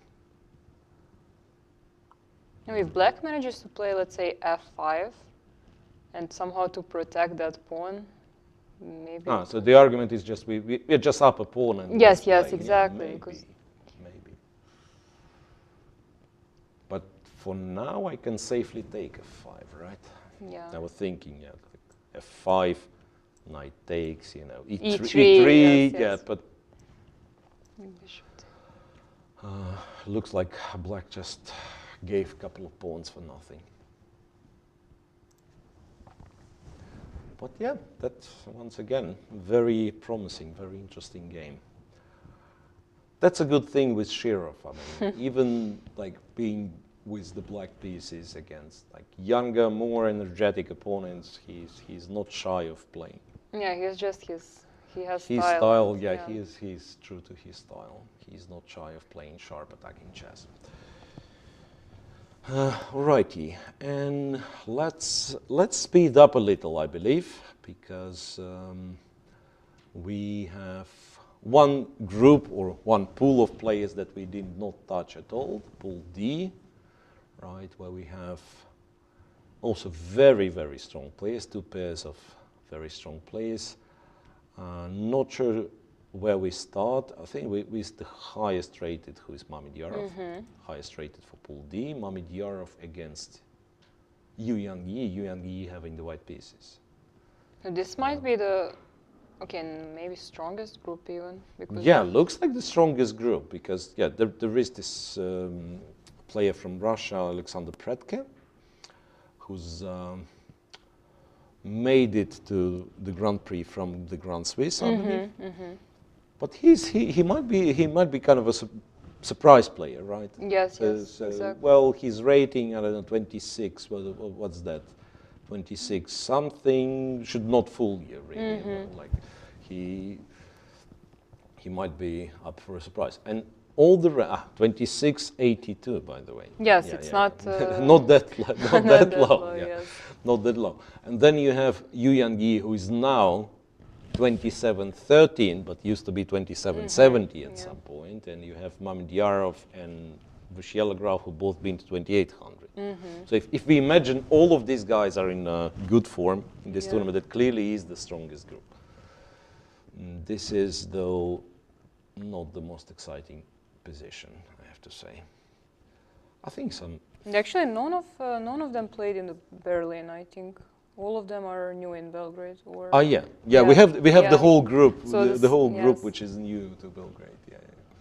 It's interesting how it's how it shapes. So that was... This is something more solid. More solid, yeah. The Scotch, right? That's how it's called. The Scotch game or opening, whatever. E5, 6, 95, H4, played by Evgenij. I remember Alexander Morozevich providing some notes about this H4 move. He said, I was preparing it and I've analyzed it because that's the move that makes no sense whatsoever. That was his take. And that was after he won a game against Vyshyegrov, exactly. With this line. Yeah. It was some rapid tournament. Some rapid tournament being World Rapid and Championship, yeah. Yeah, but that's a very original line, this H4, and nowadays, once again, what was the main line, all theory? C4, right? And bishop A6. The moment, bishop A6, and then you play something. The moment the knight leaves, you go knight C3, and so on. And then apparently, once again, I have no theoretical knowledge there, but apparently there is some crisis as very often, right? There is a critical position which turns to work for black on the main line. Yes. And then they start searching like aside, and sometimes coming to like really weird tries. Yeah. H4 perhaps being one of them. So h4, queen goes to e6. So that's kind of natural, right? To develop the bishop. How can we explain the move h4? h4, oops, h4 prepares bishop. I mean, just the move. Waiting for black to clarify what he will be doing. Then rook h3 sometimes it is an idea, right? And bishop g5 supported in some cases. So it's useful.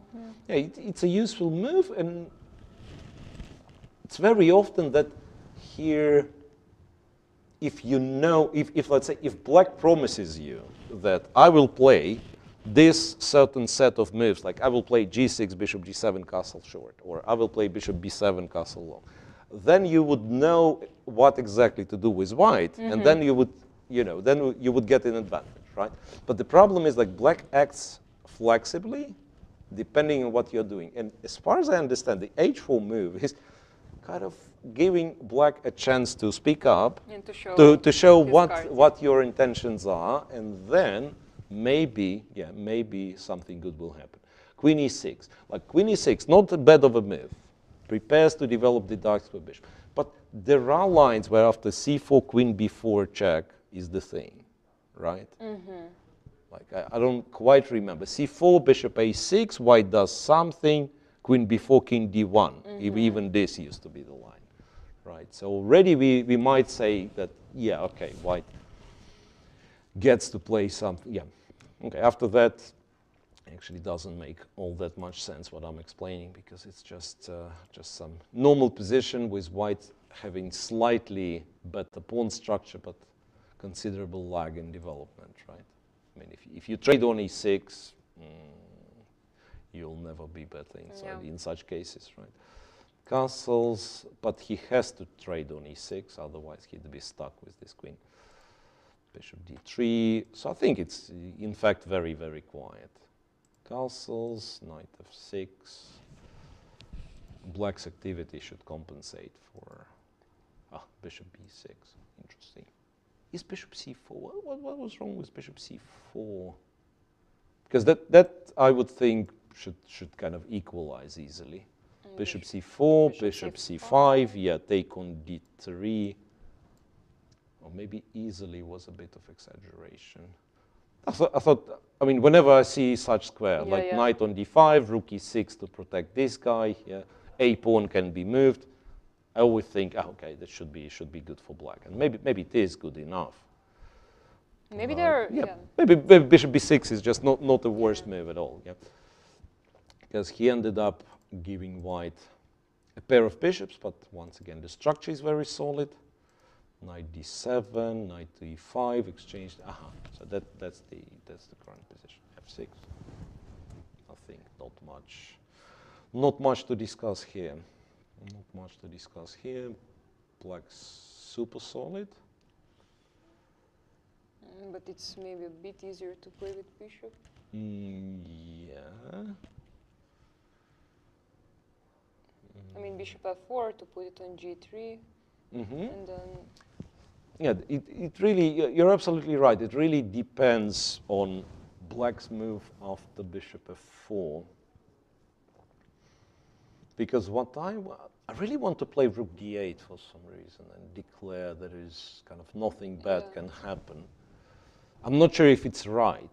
Yeah, but rook d8, and my point is that, I mean, want to make a grandmaster draw after rook d2, and you'll be so kind to play rook e2, and I'll give you a check and go back to d2.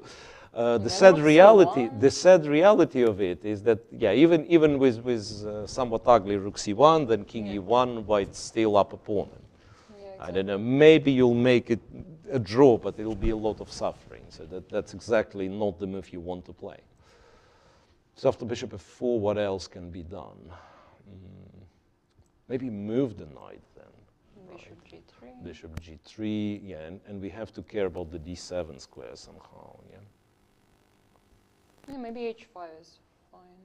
h5, if rook d7, you'll trade. Yes, Because h5 from structure standpoint is a good move. Is a good move, h5, and then maybe later on moving the knight to f5 by a7, yeah? So generally, it feels like it's much easier to play with bishop. Let's say, even if we trade everything. This, rook e7, trade, and go king e2, right? Well, maybe the king gets to e6 as well. Yeah, yeah. If the king gets to e6. Because, yeah, I mean, if black starts to be creative, right, and starts trying to win some pawns, or basically starts to jump with the knight, but it's a, you know, very common mistake of less experienced players, right? You see an option to attack something with this knight, and they start jumping, and so on and so on, and by that point that you eventually win a pawn, your opponent's pieces are too active, right? So you cannot play the endgame without the king.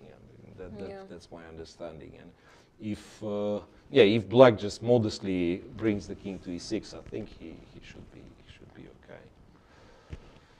But yeah, point taken that it is more comfortable to play with white.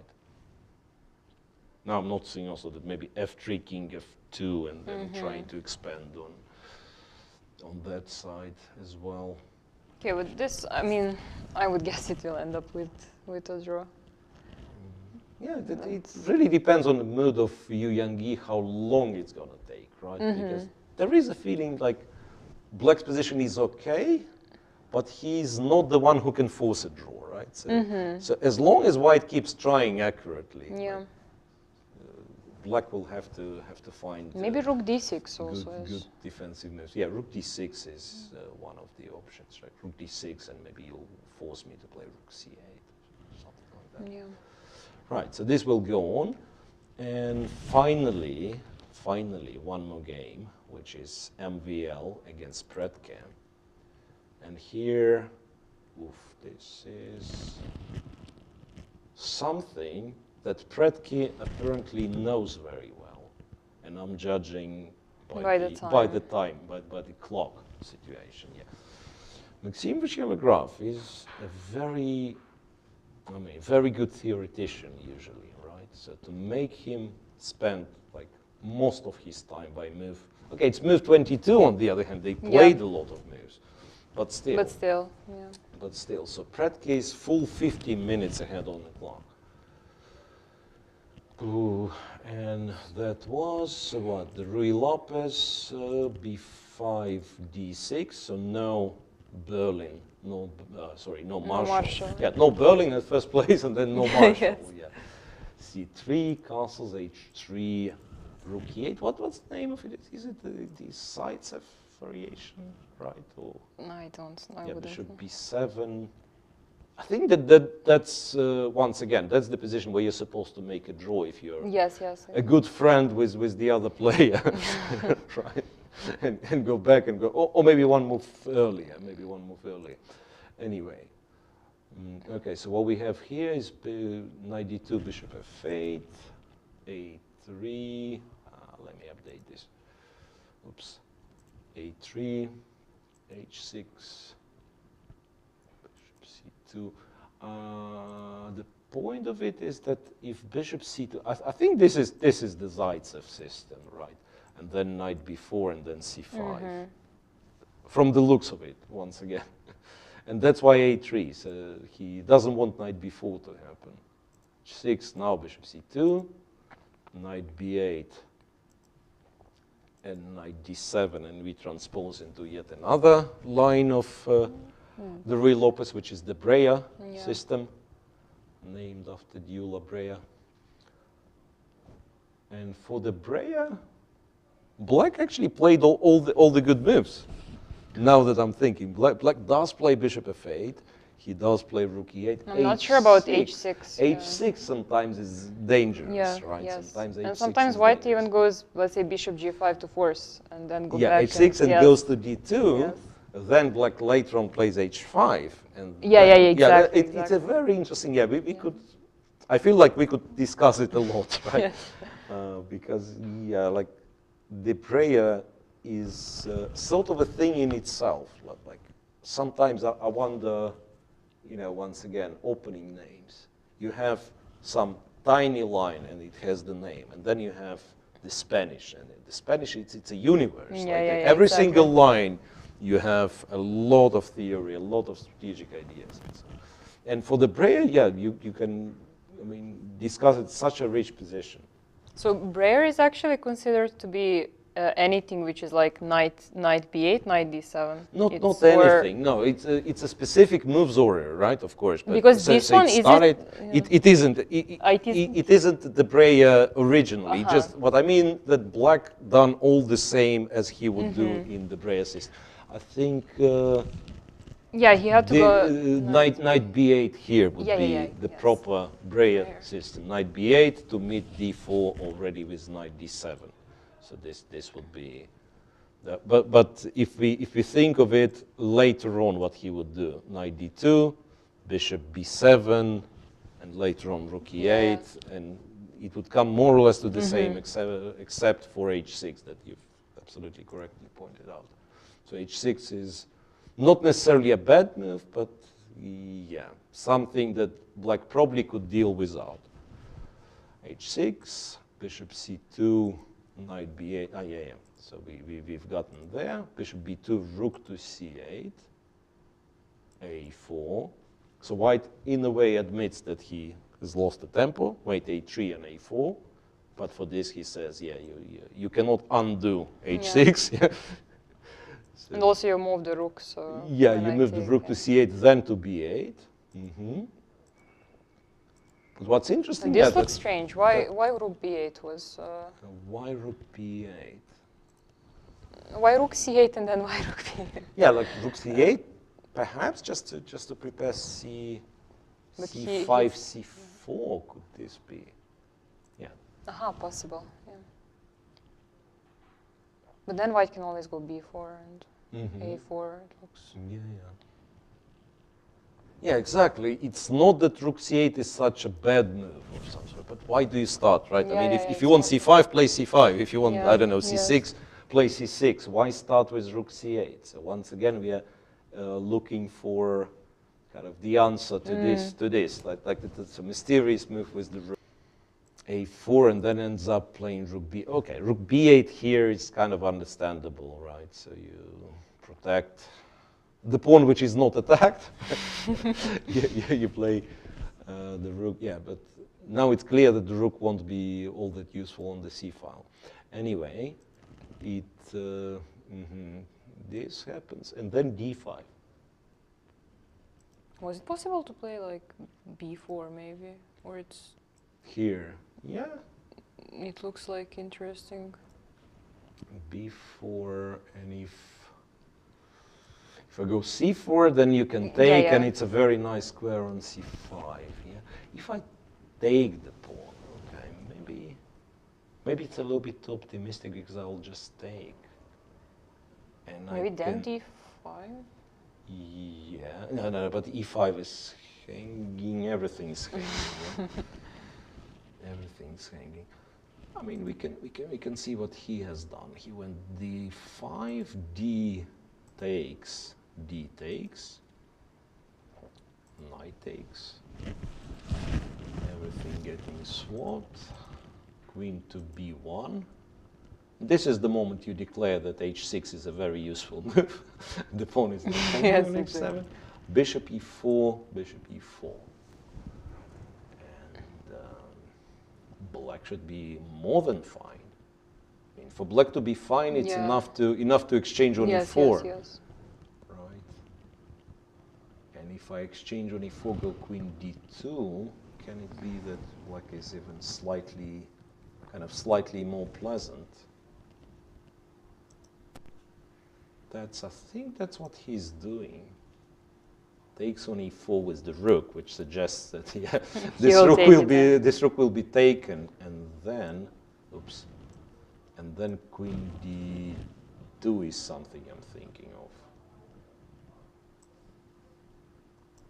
of. Looks pleasant for Black. Like White's probably not worse, not that much worse, or not worse at all. If anything, even rook b1 is possible. but probably Bashir didn't really. I mean, that's not what he was playing for. Yeah. So they played. Oh, it was played. Yeah. I guess it's yeah. I mean, unless something like crazy happens, White will play a couple of accurate moves, and it will be just a draw. So it's been a couple of hours of round one of Belgrade Grand Prix. What are the takeaways? I mean, that's once again, that's hard.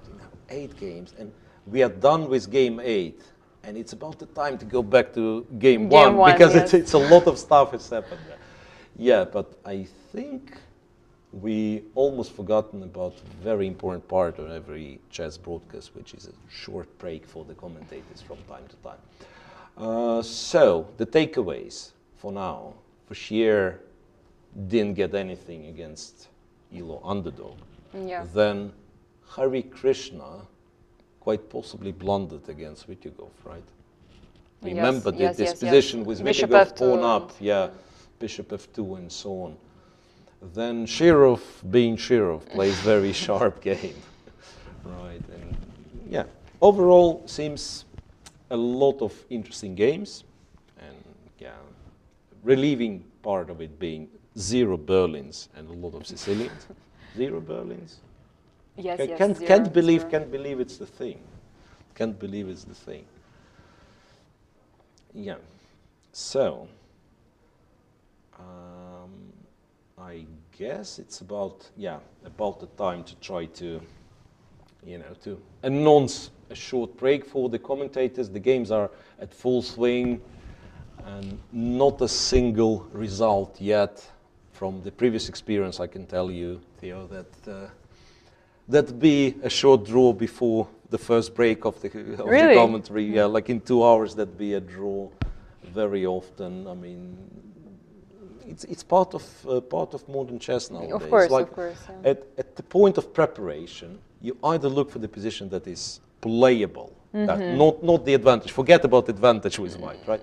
Look for the position which is playable, and when you don't find it, you think, oh, okay, I'll go for the forcing line. If he knows, he knows, then or she draw, knows, yeah.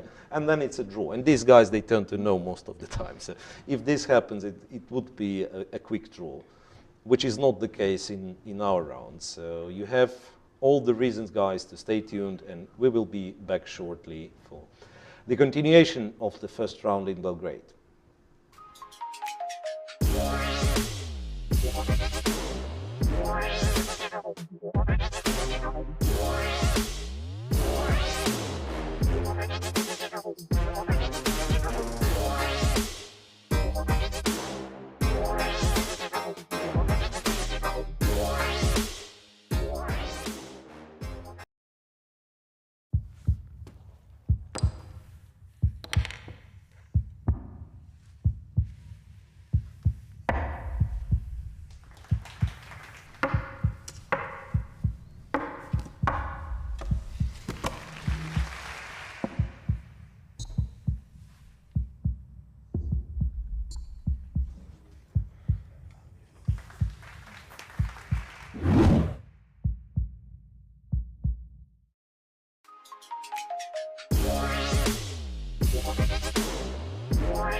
We're joined by Dragan Lazic, the president of the Serbian Chess Federation. Thank you very much, sir, for joining us this evening.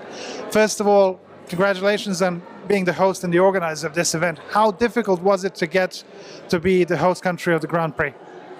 Thank you, too. We are in one period of big growth in chess in Serbia, and our ambitions are very high. This tournament is in our plan as one of event here. We want to some kind to show to our chess player that the future of chess in Serbia is very good. Is positive to animate our chess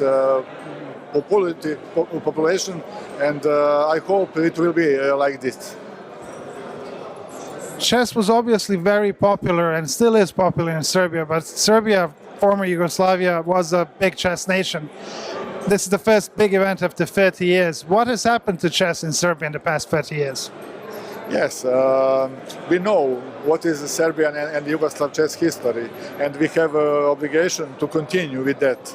I hope that my team and our government of Serbia have enough power to increase results and to increase our activities in chess in Serbia. What was the most difficult thing to organize for, particularly speaking of this Grand Prix? What did you find most difficult? The most difficult is point that we didn't have any similar tournament 2 or 3 decades ago. But we have a very strong team, experienced in management in general, and I think that things goes easier than we think in the start. Also, we have great support from FIDE, from World Chess. They are all professionals, and things are under control, absolutely. Well, we wish you a lot of luck, and I'm sure we'll be speaking to you again. Thank you so much, sir.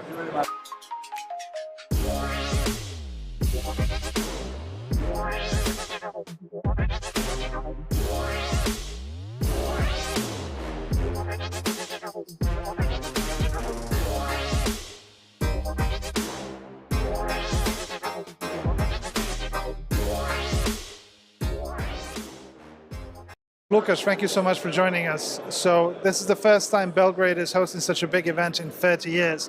They're very happy, they're very optimistic. What do you think? What do you make of Belgrade as the host so far?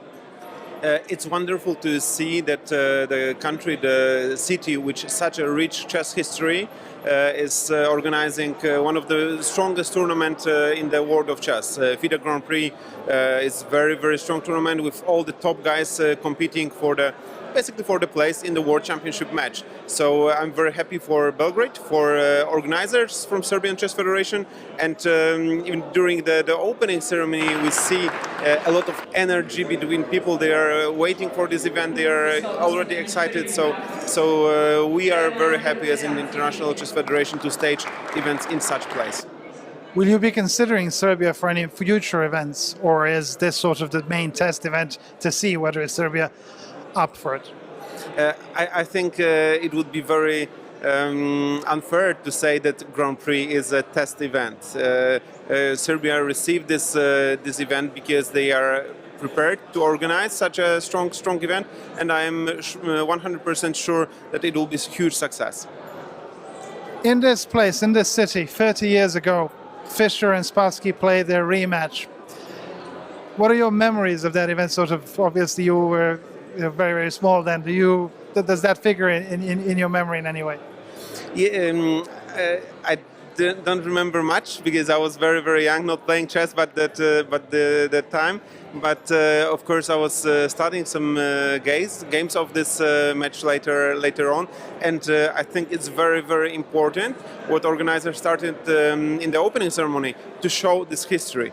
To show some pictures, some videos from the past, and I think during this next 2 weeks we'll be concentrating also to show the chess heritage of Serbia, and I'm sure many young kids all over the world will check all these games from 30 years ago.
Okay, so I believe we are back live from Belgrade.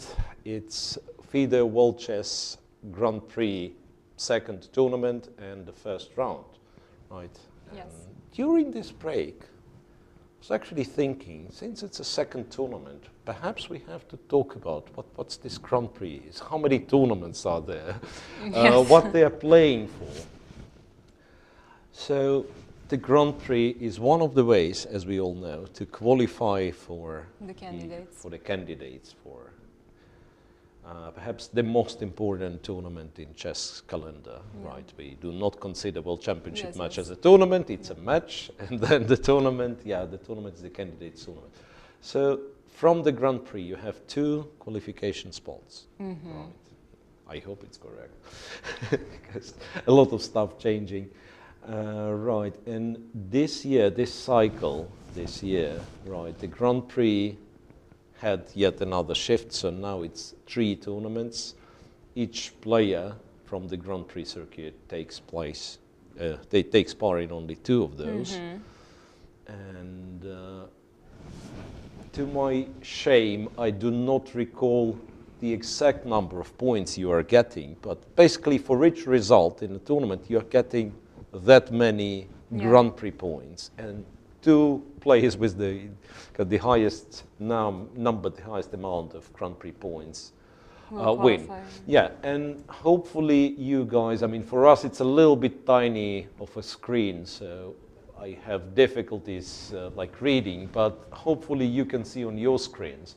It's a current standings in the Grand Prix for the players who have taken part, right? So it was 16 players. Yeah, so these players only took part in Berlin, so... Yeah, Nakamura, the winner, got 13 points, right? The Yes. finalist, Ronen, got 10, right? If I see Yes, it that's correctly. correct. Right, and there is what's it called, chess by numbers, which is circulating around the chess Twitter. Chess segment of Twitter with all the the probabilities for the players to qualify. And interestingly, those who didn't make it out of the group have practically no chance to qualify. Yeah. And it's only logical because like Nakamura, for instance, he already has first place. Yes, yes. If he makes it out of the group, 1 spot is taken, right, from the qualification. So he's already better than, let's say, me, who didn't qualify from the group, right, and so on. So strangely, only after 1 tournament, it's already very limited, the number of players who can qualify. No,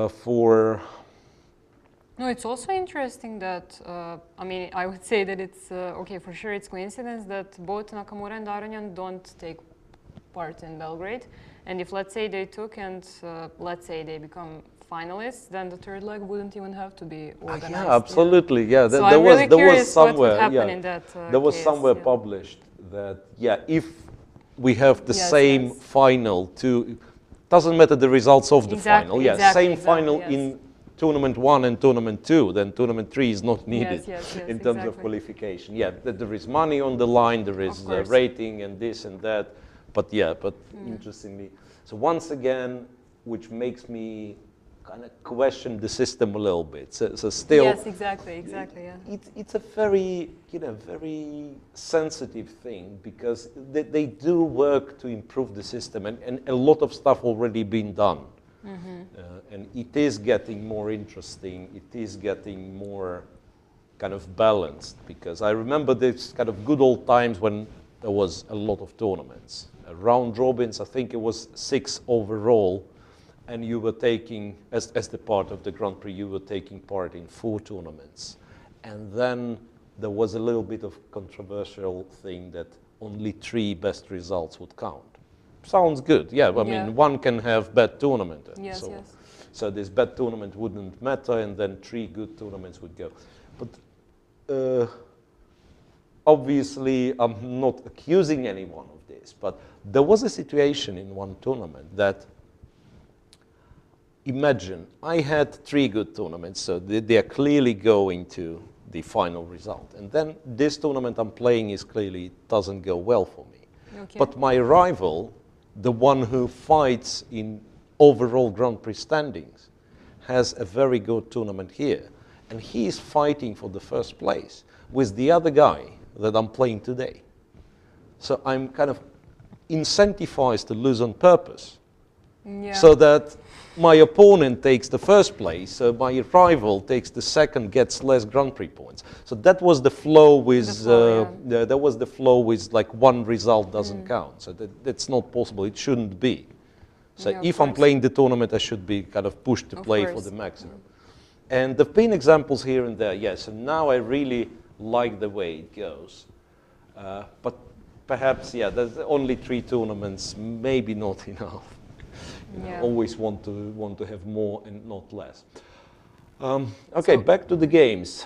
I was informed that quite possibly we have the first result. Will have an interview with the first, the winner of the first game that has concluded. Vityugov has won with black in only 24 moves, which confirms on our theory that, perhaps Hare Krishna just made a terrible blunder.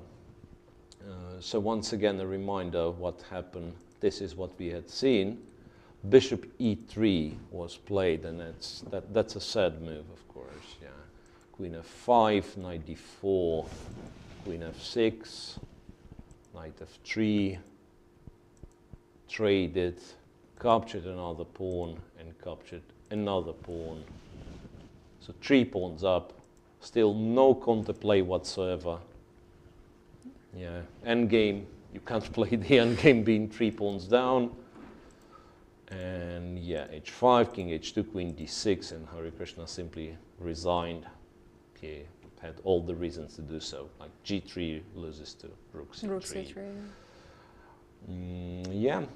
An early catastrophe, and yet it's, it's double round robin, 6 games, but losing first game with white. Kind of hints that you're almost out, because you'll be playing the same guys. They're very strong, they're very solid, and you, let's say with Vityugov, you'll play black in the second second round of it. Yeah, so not a good start for Pentala Hare Krishna. I would argue amazing start for Nikita Vityugov. For him, it's a first tournament, first game in this Grand Prix, and I'm wondering if it's the first game in the Grand Prix series ever. Quite possibly. It's the first game that Nikita plays ever in the Grand Prix series, and he wins. Okay, so at some point we are likely to have an interview with Nikita. And meanwhile, let's try to catch up with what has happened, especially Pool A, Group A is very interesting because we haven't seen it for a long time. So we have to check. Grishuk and Andreikin, the Sicilian with, what was that? I don't even remember. We left it somewhere here, and we said, no longer, A3 stopped Bishop D4. No longer the Paulsen or whatever, Taimanov Sicilian, but the Scheveningen with an A3 move. And they actually do play the Scheveningen type of position where one may argue, yes, A3 is not, let's say, maybe even not needed, but it starts looking pretty normal, I have to say. And even A3, right? Black would have knight B4 one day, if not for A3. So all that kind of lines up for white. F5, knight to E5, and queen to H3, queen D8. How is it queen D8? Seriously? How does that work? So takes over here, and I really want to take on E6. I mean, I'm not sure what he wants to do. Bishop H4, right? And now you have, I guess white has to take. I have to take, and then you take on H3. And if I move the rook to d1, you have bishop g4 with the tempo, right? If I take the bishop, you take e1. I mean, there is, hang on, knight b7. We have to go on, yeah, knight b7. Let's assume bishop e1, rook e1, yeah? And then h3 is hanging, and so does d6. What's... Okay, this looks bad. I Yeah? think black had something else. Yeah. We need to check. This is not. Okay. First of all, is it possible that we are missing something here? Not really. No. Not really. Okay. Takes on e6. How realistic is that black takes on e6? No, not realistic. So it's got to be. Okay, bishop h4. Moving the queen? Yeah, that's possible. Well, kind of scary, but at the same time, the knight on e6 is like seriously pinned, right? Yeah. Seriously pinned, and it could be, yeah, like the next move, bishop f. I don't know where the bishop is. Of course, I want to play knight d5. Yeah, if all this happens, I want to play. I mean, that's the move which is asking to be played, knight d5. And then you say, I go knight g7. And then... You have some bishop b6 also. I mean... yeah, there is bishop b6. You know, to be perfectly honest, I'm looking at rook f8. It doesn't work, but I'm still looking at it. Point being, yeah, if if rook f8, then knight e7. Yeah, and a lot of... No, rook f8 is not enough. But something like b4 connected with rook e8 or bishop b6. Bishop b6, what I don't like that you actually have queen d2. Mm-hmm. Yeah. The queen is, I don't know, somehow and it's trapped, right? Yes. And it's trapped. It's so confusing, this kind of positions. Honestly, like by intuition, I want to say it should not work for black. Yeah. Like a move like queen a5, it feels wrong, but it's been many times when human intuition failed humans here and there. But still, the most straightforward, of course, seems to be the bishop move to h4, and then when knight takes, to take on h3. And yeah, and then I can't really understand how does that work. Bishop hanging. If you take e1, we take e1. Any kind of tactic here? Not clear. Why couldn't? Maybe white could have taken on d6 also. Yeah, we could take on d6, but that's once again. I'm trying to be simple, right? So just take on e1. Oh, both things are hanging. Yeah. Even if, let's say, if you save the exchange somehow, which I don't see how to achieve, because these rooks, they are always running into, like I was thinking rook e7, then I take the bishop, rook b7, bishop a6, right? Stuff like that. And even if we assume that somehow black saves the exchange, this doesn't save it because bishop b6, right? Yeah. Rook e6, rook e6, by the way. Still, by that point, I've taken so many pawns that it feels it's got to be like some winning position exchange down, like knight d5, and then maybe just take the bishop, you take on d6. Yeah. Three pawns, it's be 3 pawns. So there should be some tactic which, at least Andreikin thinks, works for black. Works for black, yeah, because otherwise. So fe6 on the board, and the feeling is like you only take fe6 if you want to take on e6 next, yeah, because you can keep this pawn on f5 for a very long time, even if it's like hanging, which is not the case. Usually black is not very happy to take because you give the d5 square, right? You open the king. So when fe5 played, it probably means that Grishuk will take on e6, which makes it very interesting and very critical, because if black doesn't have anything, he's just lost, right? I mean, but even if he doesn't take, it looks like a dangerous position. Yeah, on the other hand, Yeah. that's a valid argument. Like, even if he doesn't take, let's but say some plays, G4 maybe. G4, by the way. Yeah, maybe that's the way to try to win immediately as well. Like knight G7. That feels... It's just the knight on G7 instead. Yeah.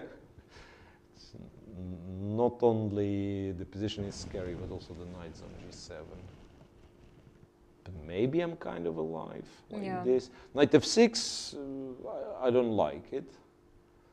I don't like it, but maybe even knight F6. Knight F6 is maybe possible. Yeah, but we'll see.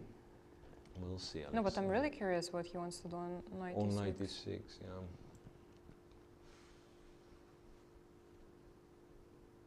So he can't take, that's yeah, for sure. I mean, bishop E6, queen E6, king, what, H8. Kind of doesn't lose immediately, but it loses, yeah, even if, like, there is nothing better, just go back and say, pawn up, I have a D5 square, I'm winning. Yeah, so knight E6, queen A5, yeah, maybe indeed he has to try this, queen A5, knight D5, and maybe some, like bishop D, is bishop D8 or no? Maybe I'm getting overexcited. Maybe this is just good, not only playable but good. Bishop D8. Yeah, it looks. I mean, for now I can prolong, so that you cannot take on E6, right? And maybe you can show that bishop E6 runs into queen E6. It's a little bit naive, but nice tactic. Yeah, rook F8, checkmate. But still, white's not threatening anything, and black might have some move. Knight F7, I'm probably not that scared of, right? Knight F7, maybe I am scared of. My argument was that I will take on F7, which is not very good. Which is not very good. But maybe if I start with B4, it will work. B4, queen takes. And B4, with all honesty, I could have played like one move earlier, maybe two moves earlier, so it's not... yeah, it's clear that white could have thrown in B4. Queen A3, and yeah, my point was that I take, king takes, and this cannot be bad for white. I don't know. Probably white's winning. Knight G5 wins. Yeah, that's the Knight G5 wins. Bishop has to take. We take on D7. We give a check. Don't know. Yeah. This wins. Okay, it's a clumsy analysis. a lot of stuff perhaps left behind the scenes, but it shows really how dangerous an Andreikin's position is. Dangerous / bad. We might like be missing something, but yeah, but that's Sicilian.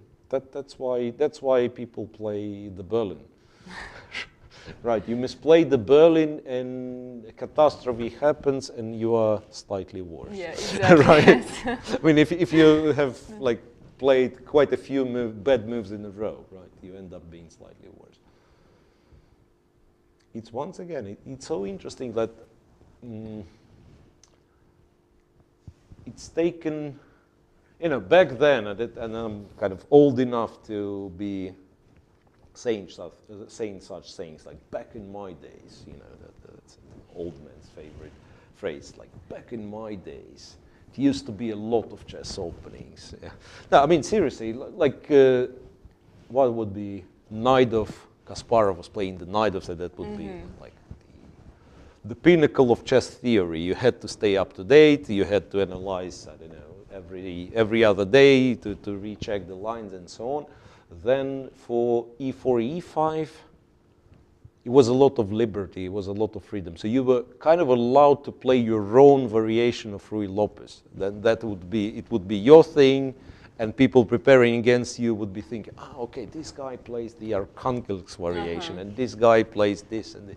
now it's so narrowed down to, like, if it's e4, e5, it's the Berlin or the Marshall. Yeah, exactly. Right, and then today we were surprised. Okay, the guy went for in one of the games, which ended up being Breyer. Breyer, yes, right. yes, yeah.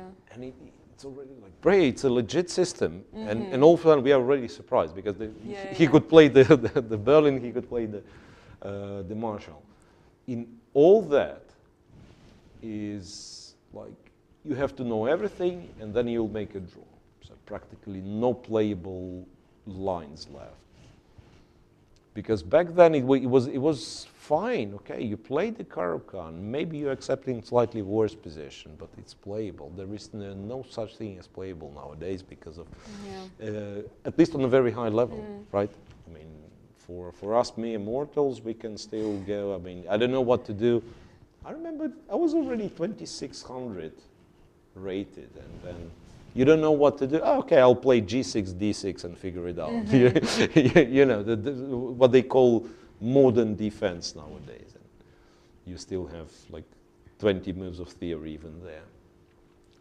So now we have a lot of Sicilians, and quite a few of those might be decisive, yeah. We already have one which black won. Here, Grishuk doing Grishuk thing, by the way. I didn't even check the clock. Down to 8 minutes on move 18. That's his usual way of spending time. Right, so I think it's safe to say that we believe 96 is a good move. Yeah, I mean, we couldn't find the refutation, yes. It's very likely that he will end up playing. And I suggest we quickly look at the other games, because when Grishuk will be on seconds, we will have no choice but to be glued to his game and watch it. I'll watch it till the end of the time trouble. Bakrov is Shankland. It's the same pool A. I don't remember what. It was a Sicilian, but a check on b5. Yes, yeah, yes. it was Sicilian and a check on b5. This f4, knight c6 was the bishop on b3. Something that we've discussed. Knight e8, he even doesn't go to a5. Bishop c2, so white's on time now. Bishop d2, not that obvious of a move. Bishop back to b3, really creative play. And that's why bishop d2 perhaps, so that after knight b5 the bishop... but how could he guess that... How could he guess that knight before will be played? And then yeah, that's right. I mean, it could be that it's just a random move. Yeah. So you want to develop the bishop, you choose between bishop e3, bishop d2, and somehow you end up playing bishop d2. But if it was all planned, then it's super clever, of course. And then after a5, I have knight b5, and your knight on b4 is hanging. d5. C takes. If you ask me, c takes is a piece sacrifice.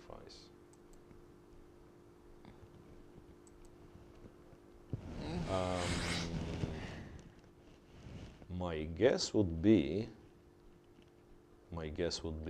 that is something wrong.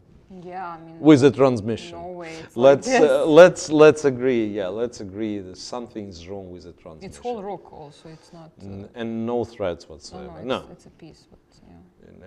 No, that can't be right.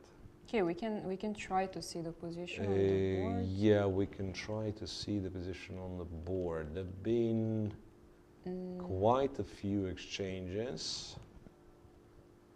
Yeah. So it's obviously wrong. Bishop. It's like literally everything is wrong. I mean, queen is on a7. Queen is on a7. That's the first thing. Yeah. Opa. Okay. Okay. So all of a sudden, it's updated. So what was happening? So what was missing? We've missed queen c7 move somewhere earlier. Over here. Queen c7. Then we were right. We even saw Queen c7. It's clever. Castles and king h1. And after all that, it actually makes sense, right? Also, he didn't go knight e8. e5, knight e8. Okay, sorry. Now everything's clarified. everything's clarified. And yeah, so this is the current position. Knight g5 attacking f7, threatening checkmate in 2. This is kind of chess I understand. So let's sum it up. White's upper pawn, it wouldn't be so important, right, if not for the black king being weak. Because I believe, like, queen's off the board, imagine, just like magically disappear. Maybe black is not doing all that bad, right? Because, yeah, b2 is a weakness. Bishop d2 sometimes happen, yeah, with queens. Rook c7, I'm guessing. Or queen, maybe queen e7. If I said that I'm happy to trade the queens, maybe queen e7 is the move. So what I'm saying, what I'm trying to say that if, let's say, if something like that happens, probably black is not that scared. Bishop d5, I'm not terrified. b3, rook c2, right? If not taking on d5, then what do? Knight e4, even a4. A4 is threat, kind of. Yeah. So feels like should be acceptable for black. They've slowed down quite a bit, yeah. Maybe rook c7 is also fine. Rook c7, yeah, queen to f2, I guess. There is also some bishop c5 and then... Yeah, bishop c5 with the tempo, queen h4. And Or, queen h4. yeah, but maybe bishop e7, same. No, it's not exactly the same. Sorry, I kind of, yeah, in this line, rook c7, queen f2. I kind of want to play bishop c5 so that the queen is not on the second rank. And then especially after queen h4, I want to play bishop e7 to pin the knight. But there is a little problem to my plan, right? Which is the fact that h7 pawn is hanging. And this is way too ambitious, right? Yeah. Because I kind of do have a threat of bishop e7, but that feels like way too ambitious. Maybe even g4. G4, yeah. I think g4 is just good. Yeah. Maybe knight f4 I have there, and then bishop e7. No, but takes bishop e7. Seriously, I mean, it's hard to probably hard not. to believe. Yeah. No. Okay. So rook takes, and after bishop e7, if nothing better, knight f7 should be good. Knight f7, bishop E6 takes, take there, take all the pawns. Clearly risk-free for white and some extra pawns, right? So the question would be if white wins or black somehow survives mystically. Anyway, far less clear than Grishchuk's game, but feels like it's white who is trying, at least for the time being. Queen c7, yeah. Not e7 but c7, yeah, makes sense. So now after queen f2, he'll have a chance to play bishop e7 if he wants. Right. So what? Let's go quicker. Yeah. Hare Krishna and video go finished. Giri and Tabatabai is the same. Now that's the C pool. Yeah, I'm starting to confuse things. So B pool is Raport and Fedoseev. Right? And Hare Krishna. Hare Krishna and Vitugov, where we already have the winner, finished, right? And Raport and Fedoseev. Oof. That was this Nimzo, right? Remember? Yeah. Queen c2 was kind of the last moment, right? Then g5. That's certainly something that I was not looking at. And e5, and after h4, g4. Very original. h5. The rook h4 will be played, or possible to play, yeah. This feels very risky for black. And I want to say risky but ambitious, but I don't see honestly what's good about Black's position. It's strange because he plays, you know, he plays active moves and so on, but White is so solid. And would you White say is that solid. generally they have similar style, or because Rapper's style is clear, but He wants to go yeah. forward Yes, all yes, the time, exactly. yeah, sacrifices and so. Fedoseev, he's not necessarily an attacking player. He likes critical positions a lot. So he's ready. I mean, it might be a little bit of a stretch, but I would compare him to Korchnoy's style. I mean, in a way, so that Korchnoy was always trying to play the most principle. Always, you can't say always, but of very course. often, right? So if it would involve sacrificing material, attacking, he would sacrifice. It would involve taking material, getting under attack, hoping to defend. So I've seen Fedoseev doing exactly that as well. So he's a good attacking player, but also like if it's needed to take risks to grab material or I don't know, go for some strategic, strategically dubious decisions to go for the most principled way. He's happy to do that. Okay, so, well, anyway. We'll certainly reach the point where we won't be able to, to follow every move in the game. So let's just stick with the current position. Knight h5, by the way, wins the pawn for now. And he took the pawn. Yeah, he took the pawn. Now bishop g4. I mean, it's so sharp.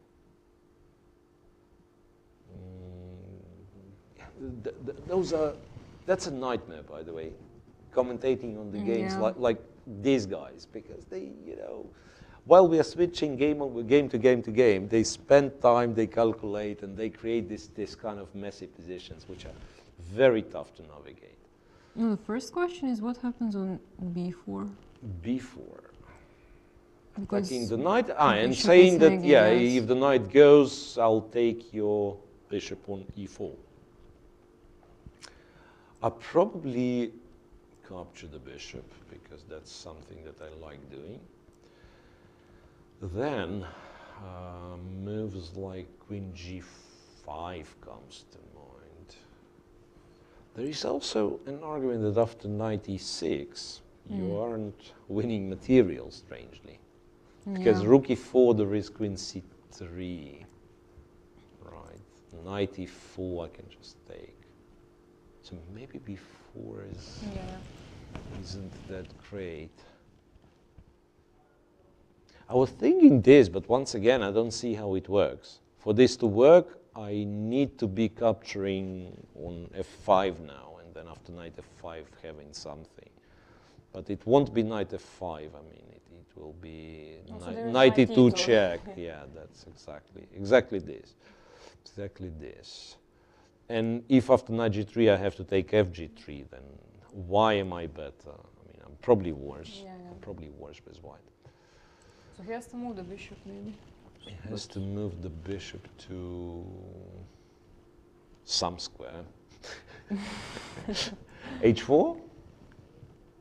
h4 maybe? f4.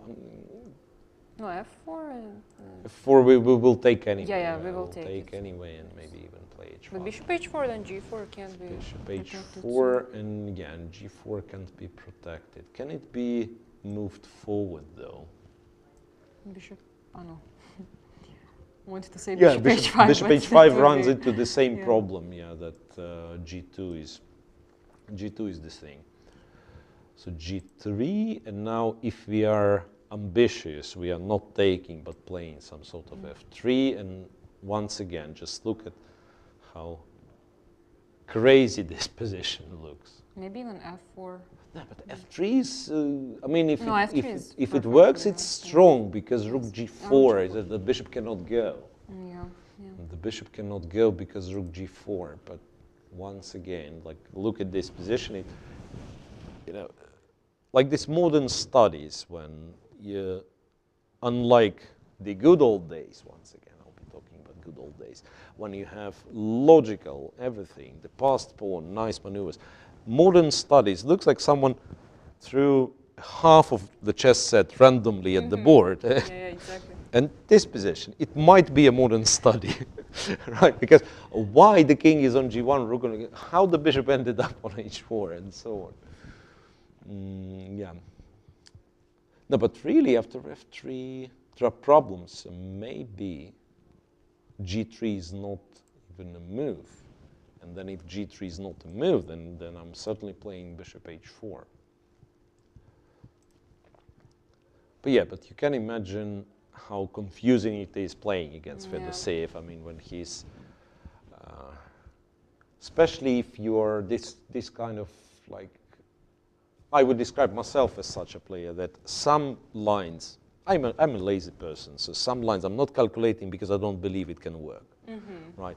And when you end up in this position, the guy takes on h5 and you think, no, come on, but this cannot work. And you're calculating line after line after line, and you cannot find the refutation.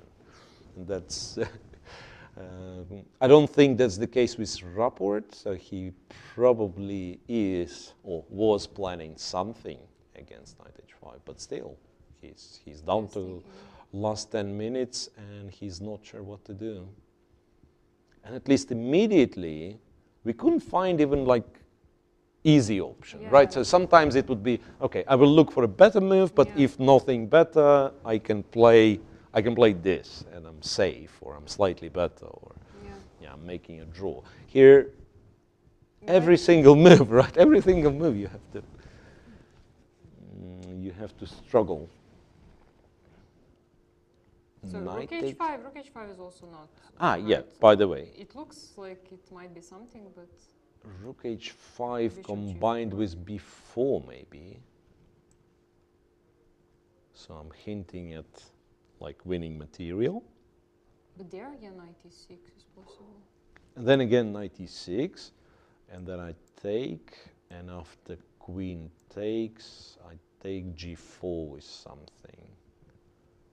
Bishop g4, for instance. What's that? As I promised, I'm sacrificing every exchange possible to sacrifice, but that's probably nothing special. Rook g5. Yeah, sounds cool. 2 bishops, weak king, but it's not exactly weak. It's not exactly weak. No. So rook takes h5, rook takes h5. If only there was some cool move here. But it's hard to think of any. Yeah, that's like b4, which doesn't work because of knight e6. And what else? Okay, taking on e4. Taking on g4, but then rook g5, It's like if you take on g4, it's rook g5. And moreover, if you move the bishop, he can sacrifice the exchange back on g3, and black will be perfectly fine. Yeah, so might be one of those games where, bishop h4 played. Bishop h4 played. So, critical move. And now we said g3, but that didn't work well because of f3. g3, f3, right. g3, f3, and well, again, I mean, there is no guarantee that it's not possible to play this. We move rook g4. We take on g4. Yeah, for those wondering why I'm looking at these lines, I've arrived this morning, so I didn't have a good sleep. So I will be looking at some. I mean, we'll analyze some lunacy from time to time.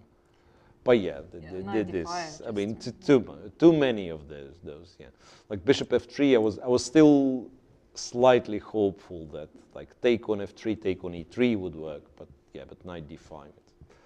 Way too many good moves for white. Then no, but it's a very important, like kind of very important question if g3 works or not, because if it doesn't, then we're gonna lose g4 pawn for. Yeah, he can play knight f6. Nothing. Knight f6, and then. Now the question is whether white wants to take. Take on f6, take on g4, right? No, there is b4. There is b4 now, interestingly, right? So the bishop on e4 is protected. That's why I play b4. Before that, it would be like winning a piece for me, but I didn't want to. Now I can play. Yeah, but now knight d7, and then bishop f6 I can take with the knight. Yeah, but there is knight e4, then g4 is hanging. Yeah, agreed. I would say white has. Still, there is a feeling I like feel there should something be. is good for Yeah, white, yeah. yeah, same thing. So I can easily see white spending all the time in search for Yeah. for winning move and then not finding it. There is bishop f3 as well. I mean, it was like a little bit clowny attempt to play tactic for the sake of tactic and not give the g4 pawn away. Okay, that's actually an interesting move. I mean, maybe that's his idea. Yeah, could be. So pawn takes, g. I mean g3 if I want to be modest, g4 if I want to be like less modest. But g4 doesn't have any threats, right? To an extent that I can play knight e6, perhaps. It's a crazy position. I mean, instead of taking on f3, there should be something maybe. Bishop f3 and then something for white, yeah.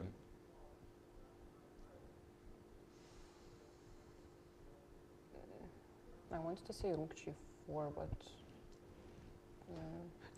Yeah, I was even not thinking sure. rook g4, queen g4, bishop f3, right? no, it's not it's an exchange. Yeah, it's an exchange. If you go to g6, right? Yeah. Mhm. No, it feels very dangerous for. Yeah, they played something. Bishop f3 and rook g4 is on the board. Bravo. Bravo. But that's very Rapporty move. Yeah. I mean, that's exactly how you expect Richard Rapport to play chess. Yeah, find those rook g4 moves. Really nice.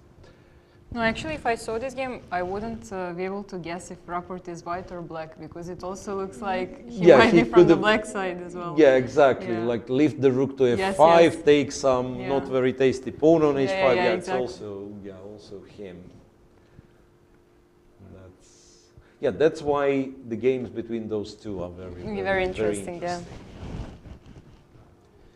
Okay, so that's Rapport and Fedoseev. We are only done with pool B.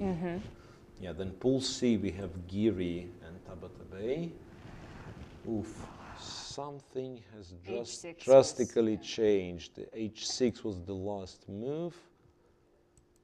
Knight e5, rook b4, a5, queen h4, rook d8, and queen e7, and so on and so on. That's the current position. Knight d7 being the last move. Material still equal. Somehow feels like white sort of makes progress. Because this annoying pressure on the B file, it's still there, right? Still there. And no more any kind of kingside initiative.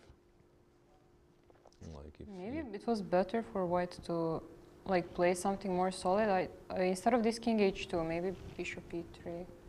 17th. 17th. Somehow it feels like, I mean, if he manages to stabilize it, he would be better. b3, right. So if takes, even B6, take yeah. with the pawn, right? Yeah, exactly. Maybe if we take with the pawn as white, then he'll play b6. Okay, tough to say. No, yeah, it's like maybe he's fine with how it looks. Maybe he's fine with how it looks because, yeah, now I imagine if somehow queens are coming off, white's very happy because this b7 always going to be weak, some knight a4 even. Even after that, yeah, queen e7, okay, good and all, but if I do this, I know it's not the move you you want to play. Like seemingly the knight goes in the wrong direction, right? Yeah. You want to e4 to d5, but it still applies quite a bit of pressure. There's rook f5. Yeah, rook f5 after knight a4. Yeah. Yeah. Fair enough. Rook f5 and say queen c4. I'm not sure how serious am I about capturing on b6 now, because knight b6, knight b6. Yeah. My guess would be, once again, that it's holdable for black, but very hard in a practical game, especially like being somewhat low on time. What black wants, if I ask you this way? E5, not necessarily, right? E5, f5, and then knight goes to e4. To pressure on f4 sounds fun, but how do you do it, right? You need c6, bishop to c7, and somehow not to lose the b7 pawn in the process. Also, bishop on b6 looks good, but it's not doing much. It's not doing much anymore. Yeah. Exactly. So that's maybe why he went. Exactly. Anish Giri, went king h2 f4. So, I just think that, but it's more pleasant for sure. More pleasant for sure. Maybe even more than that. And who else is in this group? Shirov, right? FIDE with Shirov, of course. Oof. He did go for long castle. And white didn't go for f4. White went for knight c4, planning bishop e3 perhaps. Queen e6, now white goes b3. Takes, knight takes b3. Check and check. Whoa. This is something crazy. Bishop c4, queen e8. Takes here and rook g8. So maybe it makes sense to count the pieces. Right? Yeah, so White is a piece up. Shirov is down to less than 2 minutes. Rook g8. Well, it is quite a bit of a threat. A speculation, a guess that calculated all that, was relying on e3, missed queen g3. As a as a guess. Very, very possible. Or the other version, it is just good position for black. Can this be? Okay, now e3 is a threat. Yeah, now e3 is certainly a threat. Let's say rook fe1. Rook fe1. Right. Queen b5? Question mark. Attacking both guys. Knight c4. Knight c4, yeah. I was actually looking to start with knight c4, but the inclusion of rook e1, queen b5 is probably in white's favor. Yeah. Taking back my theory of black having a good position. Apparently not. Yeah, knight c4 also seems to work. C4, yeah. Like I'm stopping this for now. If you take f3, I guess I just take the rook. Just take the rook. Because rook g2, it's not even a perpetual, right? Queen e3, queen f2, and I have king h1. Or queen g3 and king h1, yeah, the bishop on b7 is king. Yes. No, that's too much. Yeah. No, it's very possible he missed queen g3. Like missed queen g3 originally. Right. Rook g8. Yeah, but rook e1 is also feels like a nice move. The thing is, like after rook e1, maybe f5 to have rook g6 could be one of those positions rook where, g6, yeah, like white is much better / winning objectively, but it's Shirov. The position is complex. Some chances for an attack. He's also down to 1 minute. So. It worked for Shirov, used to work for Shirov very well. It's just that these younger guys, they don't seem to be afraid of anything.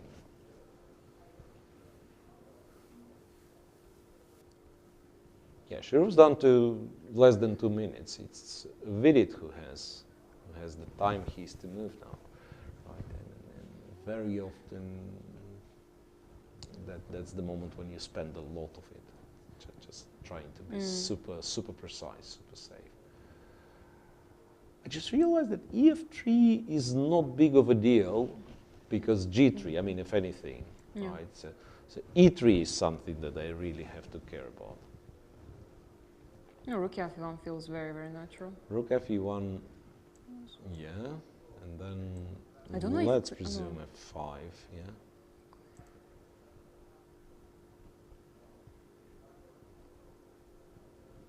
Even this, it's hard to believe.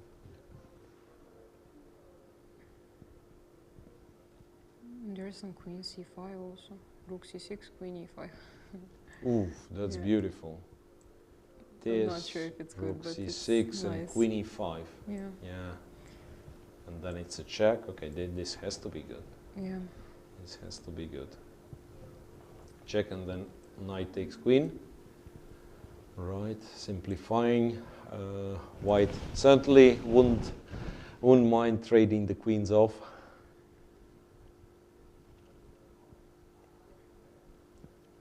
So maybe we should move.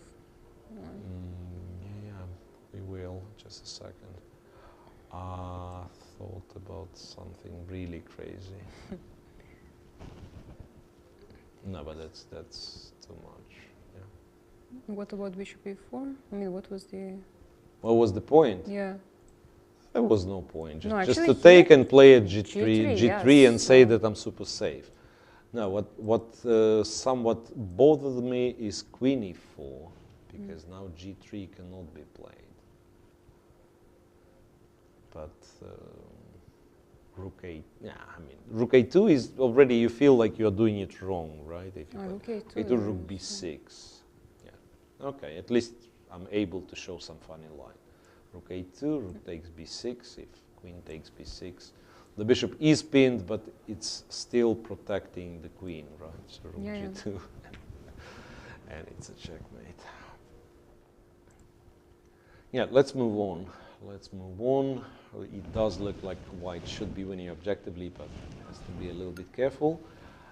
That was pool C, and then in pool D we have MVL with Predke, which is a draw. Not yet, but the game, yeah. By the way, there is this 30 moves restriction, so they cannot agree a draw before move 30. Okay. So it's actually move 36 or something. I don't know why is it in progress, this one. Because it's up. He's up pawn. Yes. I've seen the rooks. I've seen 3 versus 3 on the king's side. No, I was also like, how did you understand that quickly? That it's that easy draw. No, yeah. it's not a draw at all. I mean, it might be a draw, but, but the C pawn, actually gives a very serious chance. And yeah, me not being able to count how many pawns each side has, it's a confirmation of my late arrival. There was, I think it was an instructive endgame. Gelfand won against Grishuk, and once again, I will be only referring to the games that were played in Grand Prix. But this was a long time ago, I believe 2014 or something, a Grand Prix in Baku, and it was with colors reversed, but exactly like 3 versus 3 and an extra C pawn, and somehow he won in an interesting way. F4 something. Anyway, let's move 37. It's a rook endgame, so no catastrophe will happen. Yeah, next 3 moves. They will reach to move 40. They'll get an increment, and we will have all time of the world. Yeah, we'll have all time in the world. Speaking of rook endgames with extra pawn. I know, but now maybe this we can declare. Draw. It is a draw. Okay, because it's black to move. So. So you see, I was right. There is a draw in the rook endgame in pool D. I picked the wrong game. Okay, so we have one more. We have one No, more. actually, result. I always, when I see that they make draw before black captures a pawn, I always get a bit like, why they didn't make after he took the pawn, you know. Aesthetically, it's a bit weird. Just make draw after, you know, you take the pawn. Yeah. So, well, apparently he took on a7, And offered the draw. Yes, right. yes. But just wait But for everything to be I'm with you on equally, this one. you know. I'm with you on this one. Yeah. So I would, let's say, we both understand it's a draw. Yeah. I would take on a7, not offering a draw, yeah. because technically my opponent can make a mistake. Yes, if he forgets to take the pawn, I will protect it. Maybe I will not win, but I will be a pawn up. Yeah, agreed. So those people are strange people who make draws like this, but that's, I mean, the game itself is perfectly fine. Yeah. Remember, we were talking that white is slightly better, but apparently it wasn't enough. Yeah. Okay, and back to Grishuk and Andreikin, okay? Oh, this was a mess. Queen, extra queen, what happened? Knight takes e6 played. Grishuk is in 1 minute, by the way. Queen to a5. We guessed it right. Knight d5, bishop d8. Bishop h6. Queen e1. But queen e1 is not necessarily this. Wait a second. It's a beautiful combination by Andreikin because queen takes h6, bishop d5, and this is a pin. It's very possible that it was missed. I mean, it's very easy to miss because, look, but that's Andreikin we are talking about. That's an incredible guy. I'm still not sure if it works, but just imagine. I mean, when you were taught chess and then someone tells you it's a combination, you think of white moves in this position. Yeah, exactly. Knight e6, knight d5, sacrificing. And it turns out like, if this is winning, that's genius. I mean, you win the game with bishop d8 and then knight takes h6 and this ugly moves, kind of, right? Bishop d8, but very, very concrete. The knight on e6 is hanging in. Queen takes e1. Bishop e6. Not that white has too many squares. Queen e3 forced. I think if it works, what's cool about this, that with white, especially from afar, how do you calculate queen takes e1 line? You calculate queen e1, rook e1, end of the line. The rook is protected, he cannot take the rook. I think, okay, bishop e6, fair enough, yes. And you check if queen is trapped or not. Okay, it's not trapped. Yeah, but somehow it really does feel that dangerous for white. Here, yes, I would agree. Like, if we reach this position, yes. But once again, from afar, when we were taking on e6, to tell that this file, I mean, will play a role, and there'll be a pin on the e file. The e file is almost completely blocked. There's something missing on e2, so there will be a row of pieces. And yet, in 6 moves, there is a pin on the e file, and he captured on h6. He could have taken on. Oh, wait a sec. No, this is no good, right? I thought like take on d5, take on e1. No, take on h6 first. Yeah, take on h6 is better.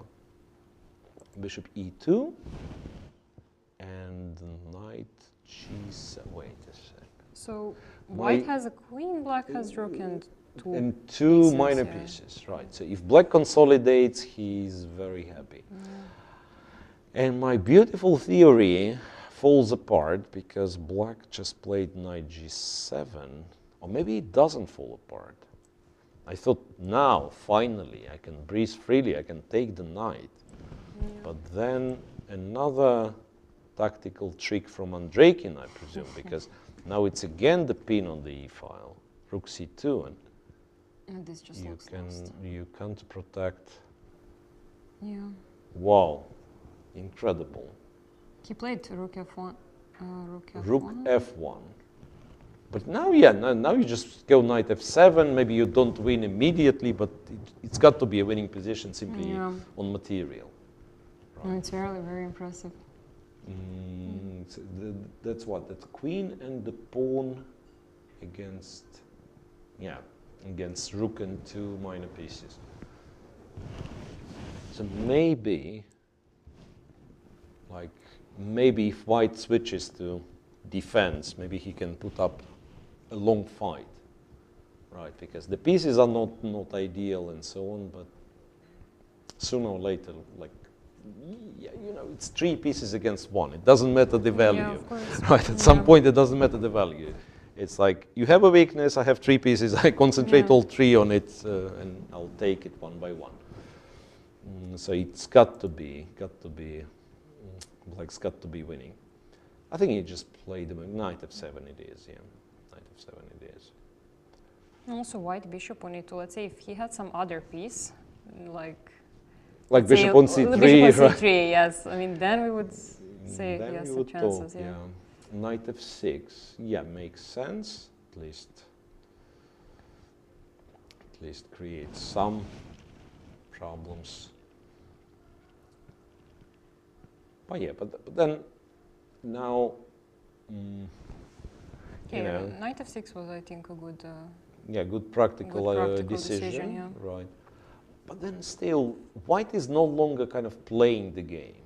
He's waiting for black to find all the moves, right? Yeah. I mean, if black plays, what I'm trying to say, if black plays all the correct moves, white has no business of creating any counterplay, right?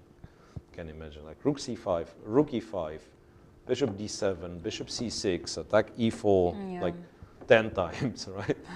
Rook e8 goes to e7. I mean, you almost can feel that black can do anything, and white should look for a sudden chance. So I think, that'd be another win with black. It's actually, black wins a lot of games today. A lot being one for the time being, right? But So which one would be the next? Pakro. What's that? Knight on g5 again. Here it is utterly confusing. Is black ever playing for a win here?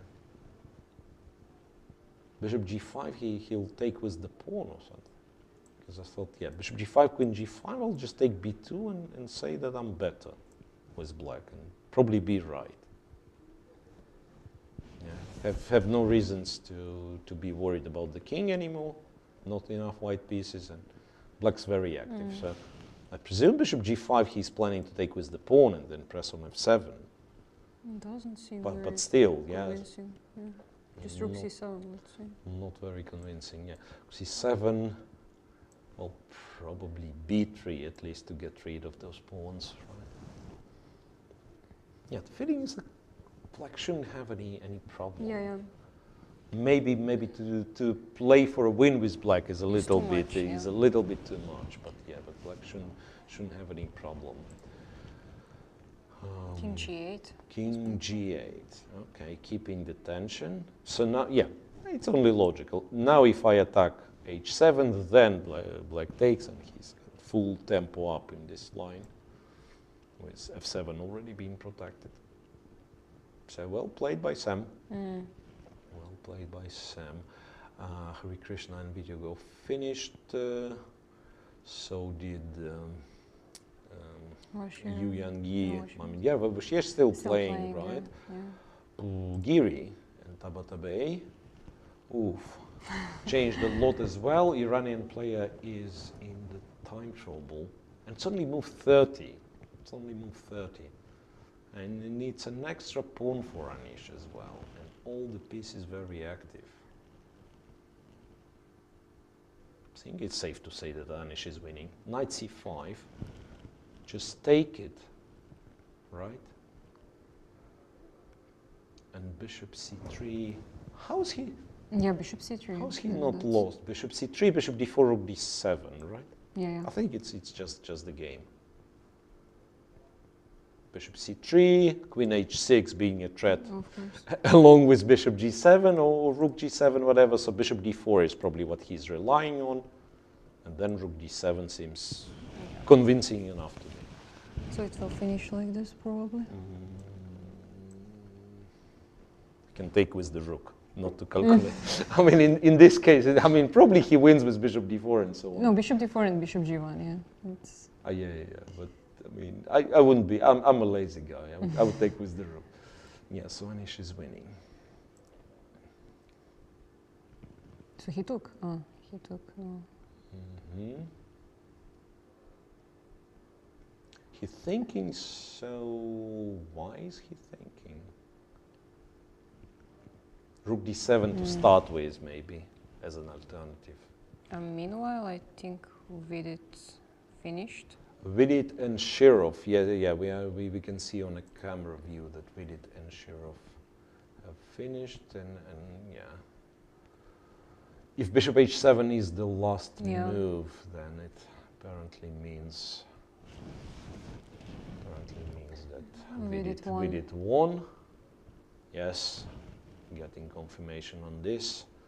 How many games left? I mean, it's a little bit confusing. Grishuk and Draken kind of decided what will go on, right? Bakenkro, Shankland will go on. Hare Krishna lost to Vityugov. Here it's just, it's a discussion, but it's already confirmed. Vidit has won. What's happening in Rapport Fedoseev? Rapport Fedoseev, you're absolutely right. For a long time. And it looks like absolutely different game. Rook g4, queen g4, bishop f3. And Fedoseev decided to give back the exchange.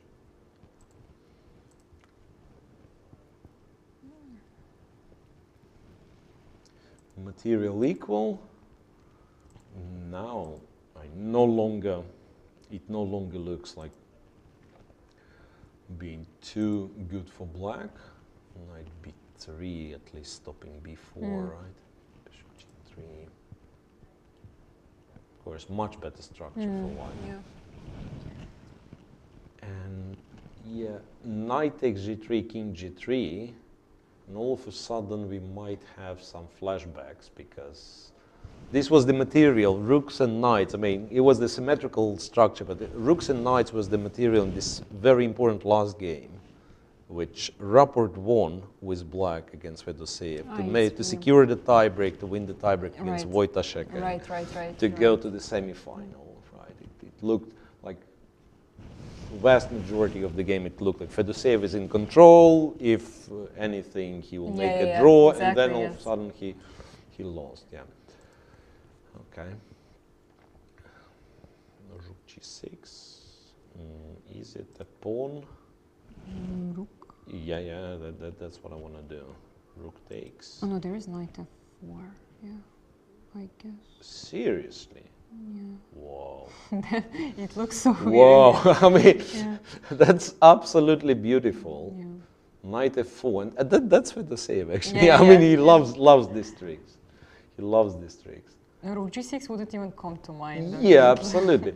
I mean, the problem with such things, I mean, I would still blunder, but you know, when d6 was hanging and rook g6 seemingly doesn't help at all, you kind of suspect something's wrong, right? You're playing with someone 2700 rated, and he gives the pawn away for free. Curiously though, what's the alternative? Okay, rook d6 doesn't work. What's the alternative? Go with the king somewhere? Maybe. Knight takes, knight takes. I still feel like it's better for white, or maybe even much better. Yeah. We'll see. Move 34, right? Quickly check MVL. That's move 40. Reach the time control. Yuan Giza draw. Vidit won. Giri. Did what? Wait, what? Anish. Anish, No, we might be are missing you joking? What missing? Bishop c3, we attack. two things. Two H6, things. G7. H6 thingy and G7 thingy. So this is exactly what I would describe as a serious threat. No Bishop way, d4 no way. seems to is like good old Danish back, the one that would, I don't know, for some reason go to an endgame and play it for 5 hours, where he could. Okay, no, but let's be serious. Bishop d4, rook d7. Is there any? I can't think of anything. Come on, bishop c3 is not serious, right? Wait. No. Just no. Like pin the rook, I was thinking, but no, I mean, this is not possible. Yeah, it's very If strange. you want some funny things, queen c8. I wanted queen h6, but it doesn't work. It doesn't work because this is not a checkmate, right? Yeah. It's only perpetual. No, but it doesn't make sense. No, come on. I mean, he was completely winning. He probably still is completely winning. But that's a mystery. No. No, seriously, it's a mystery in a way that you obviously see rook d7 because you just That's the played first it, move, right? yes, that's the yeah, first move that that's. comes. But bishop c3 is kind of striking, right? Bishop c3, very strong threat.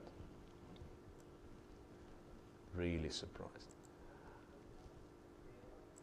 Okay. He's still winning. He'll be 2 pawns up, right?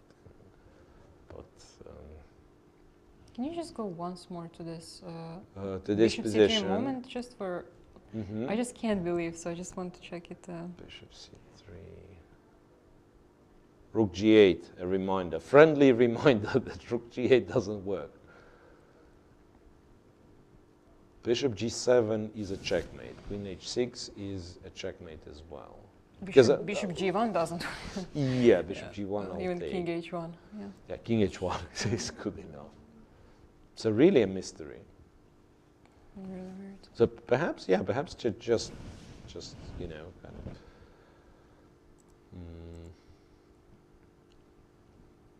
It's not like he's not winning. No, but He'll pawn, probably I mean, win. No, I think Yeah, he has like everything calculated maybe, and then just some sort of g5 check, king g3, and then coming with the king probably wins. But still, arguably, this bishop c3 was a little bit cleaner, kind of winning in 2 moves instead of 20 moves. Anyway, any win counts. So Anish is very likely to start as the leader in group C, or co-leader in group C. What's the other result? I'm confused. Giri. Vidit. He's in the same group with Vidit, so Vidit has won against Shiro. So they're leading. Almost now, no draws. Teodora, almost no draws. That's because we are in Belgrade. Yes. People love playing fighting chess in Belgrade. Yeah, I was actually right about this king running to nothing. I think just king gets to h5, g6, he wins. So after all. Yeah, but still very, very strange. Yeah, Like, very I strange. mean, It's not. it's either we are blind and there is like some obvious Exactly, yeah. refutation, No, but or he. At least one of us would see. Yeah, I mean, usually the thing with such, or rather explanation of such blindness, that maybe for him, he decided that it's too easy after rook d3, after rook d7. So rook d7 came first. He considered this endgame. He thought it's easily winning, but still, yeah, bishop c3 would finish the game in a couple of minutes. Fedoseev and Raport finished. Raport and Fedoseev. Draw. Interesting. Interesting. So king h3, knight a5. That's why the knight went to b3. That's a funny move to play, knight a5. Rook c1 and c5. It's, you know, it's a little bit awkward, but this knight on a5, it actually captured here offered a draw. Fair enough, because now the c pawn is actually weak. Anytime, right? Anytime knight a5. Yeah, but still it feels like very early. Very early to agree yeah. a draw. Yeah, I agree with you. It's just that it's no longer. I want to say it's no longer that. I want to say it's no longer that comfortable for white. Yeah. So maybe he panicked a little bit. We can see from the time display, right? So the last couple of moves were made like pretty much on increment. Yeah, yeah. And maybe Rapport was looking for some, I don't know, forcing line, decided against it, and then sometimes one just gets upset with himself. Like I had a comfortable advantage, no counterplay whatsoever. Now I feel like I'm losing it. The advantage is gone, so I will offer a draw, and the other guy has no reasons to decline because the position is still is still not very pleasant. So we are running out of games slowly but surely. So what do we have? MVL still in progress. That'll be Probably the longest, relatively long one. Even though I don't quite understand if now why it does something like G5. How do you play this one for a win? Like nailing the king to F7. So okay. We'll have all the time in the world to analyze this rook endgame. So it's this. Miroshnichenko is in progress, by the way, and still. No, they've reached move 40. Miroshnichenko. Quite a bit of change. So knight b4. He wants this a2 pawn. He wants this a2 pawn. Could it be that white actually is in a serious trouble, or it's a little bit too much to expect? Bishop f3. And then rook a5. No, wait. Yeah, bishop f3 to have rook a5, because to start with rook a5, I'm afraid of rook c1. Then I might be having some issues, like on a first rank. So I thought we go with bishop f3. When the knight takes, we go rook a5. The question is where it leads. Rook b3, bishop d5. I might as well lose this. Yeah. Maybe it's not as harmless for black. So bishop f3. Yeah, bishop f3, I certainly like the move. What about rook c2? Yeah, rook c2. I probably still do this. Black takes, right, and maybe rook a7 for now. Trying to keep this guy alive, at least for the time being. Because with this rook behind, it's very. Knight c2. Regrettably, cannot leave the first rank. I want to go rook e7, but rook a1 is somewhat of a sobering move. C1 maybe. Rook b2. Rook b2, and want to play a2 a1. Fair enough. Very confusing. Very, very confusing. But again, it's move 41, so this will go on. And just to check, you and Commentators, what happens there? Is a draw. It's a draw already. Remember? That's the game that we were discussing. Take on b3, then agree. So then we have only two games. We have Persia, then Pool C finished. Okay. Pool B finished, right? Bakrov with Shankland and Grishuk with Andreikin. So 3 games. 3 games. Grishuk with Andreikin. Grishuk lost. Grishuk lost already. Grishuk he has lost, already yeah. lost. Sorry, so I didn't Yeah. pay that. Yeah, he didn't make it out of time control. So this is finished. So we only have 2 games. But Krov is Shankland and this Rook endgame with an extra pawn. Both reaching move 41. Both in both games. Yeah, it's actually a technical question. Why they do this to players? Look, we know it's move 41, and poor players, they think they're on seconds. So in order for half an hour to be added to your clock, you kind of have to lose on time. Yeah, so what is your opinion on that? Because I don't know. it's a very, I think, famous discussion. It's a famous discussion. My opinion is like standardize it this way or another. Or another way, yeah. Because to have both is confusing. Very, very confusing, yes. This, in a way, kind of pays tribute to good old times, like when we had mechanical clock, when we sometimes would not be, there was no increment, right? Sometimes you would not be able to keep up with writing, so you would be making those marks, and then it would be your guess. Did I make move 40 or not, right? I mean, because, exactly. I mean, obviously you are marking something, but you can easily be wrong, and I remember, like, so sometimes you would play literally, you don't know how many moves. You would play as many moves as possible until someone's flag falls. Yeah. And then later on you would discover that you played like 45 moves or something like that. So maybe that there is such logic. I don't think that's the... But now with players required to keep up the score sheet with 30 seconds increment, it's just doesn't make sense, right? So now it shows, for instance, Bakro lost on time, he didn't lose on time. Yeah. He just getting an increment. It's also very stressful for, let's say, my parents when they watch my games and when it's the same situation, let's say. And they don't know what move is this. Yes, and they completely get heart attack. It's very stressful. Yeah, so. Exactly. For your teammates, you play in a team event, and or I don't know, or your captain is watching your team event, and like 10 seconds, and you are sitting like, okay, because you know it's 40 moves, but your captain might not. Yeah, so it's a little bit confusing when it's done both ways.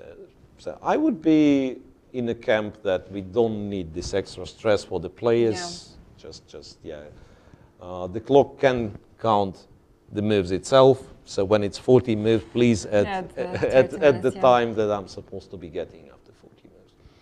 Anyway, well, we know Bakro is actually not nervous a slight bit. So he knows it's move 40 or 41, that is. Okay, when there is a broadcast, if you can see it in the playing hall, let's say on some screen, then it makes it much more easier. Because it shows the last move, absolutely. It shows the last move with the numbers. So for instance, it would say move 41 for black, night before was the last move played. All right, so here we actually did speculate a little what to do, right? So we think, or I was thinking bishop f3 was clever, then you surprised me with this rook c2, I don't know what's now. Like if bishop can come to c4, that would be great. To go bishop e2 instead of bishop f3.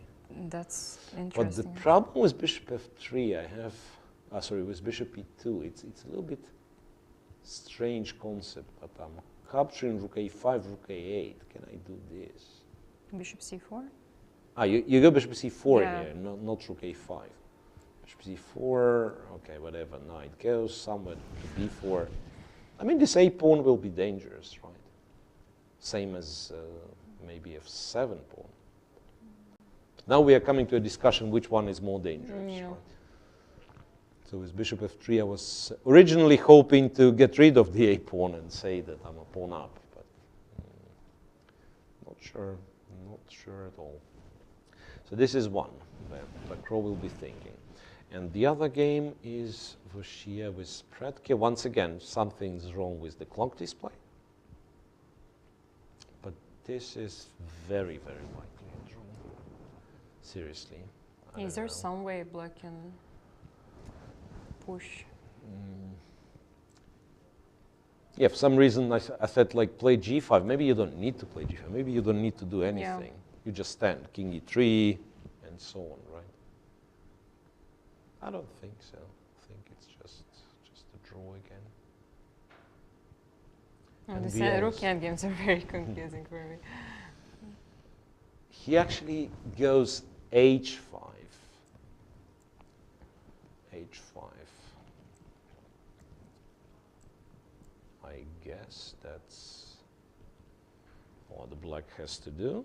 Okay, now king has squares like f6. Yeah, f6 and e6 and what's then, right?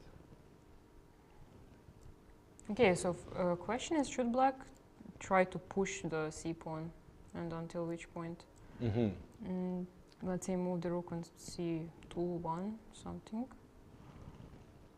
And then... Yeah, maybe, sorry to interrupt, like maybe we should start logical analysis of this. Like what happens if black gets the pawn to c2? Yeah, exactly. Right, is it winning? Is it a draw? Because sometimes it kind of makes life easier. So let's pretend white does absolutely nothing, right? And those moves are like really not very clever moves for white, yeah? But let's pretend black managed to do this. Is he winning now? Probably not, I want to say. Or maybe he is. We continue doing nothing, right? It doesn't, by the way, yeah, it doesn't make sense to try to cut the king, right? Because it prolongs, but it will never work. King d8, and then you will have to choose. You can also go king g7. Yeah, king g7, I thought rook c6, and actually I'm kind of stopping it for a little bit now. I think via 8th rank, let's say white is cooperating, and you go here, and I don't know, go here. After this move, I do this, right? But this I might lose somehow, yeah? Like king g4, and then some, I don't know, some f5. No, it's already... It's getting really meh. It actually wins, right? Yeah. It wins one of the pawns. Okay, we probably did all the mistakes. Yeah, of course. I shouldn't be waiting for all that. And at the very least, it was possible to attack the h pawn when the c pawn moved, right? I feel like h5 is... It feels weird. I don't know. Like, what would black do, for example, after g5? It looks... Yeah, so same question for me. But like, I don't quite understand. Maybe h5? h5 to keep it alive, and then, let's say, hope for white to stand still, to get the pawn to c2, and somehow... wait a second. You get the pawn to c2, you go to g4, and it's still a draw. I don't know why. How did you understand? I don't know why. Let me,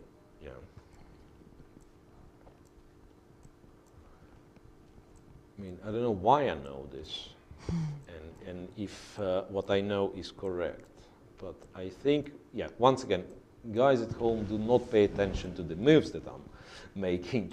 I just want to get to some specific position, right? Because I believe this is a theoretical draw, because I just don't care.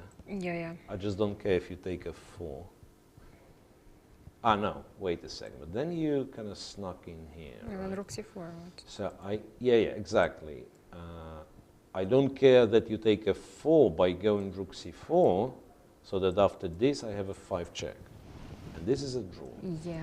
This is a draw because you can't really, strangely, Okay, you can't really improve. Yeah. You can't really improve.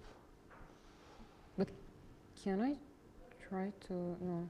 I mean, I'll probably have to give the c pawn and try to play to win the h4. h pawn. Yeah, that's might be dangerous actually. I don't know. I mean, it's got to be a draw. I mean, it can be tricky. It can be. Yeah. No. But as far as I know, it's a draw. So this is a draw, right? I was surprised when I think Aronian told me that.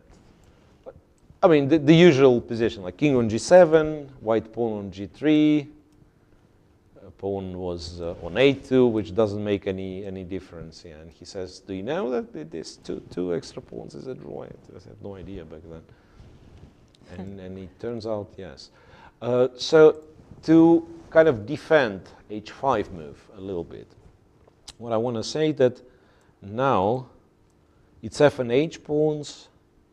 So you have an extra layer of safety. You can lose this two, but take this one, and then it will be a draw most of the time. And nobody in the world knows how to make a draw. Okay, I mean, these guys know. These guys know. Yeah. All right, but anyway, my point is that these two games, they will last for long, right?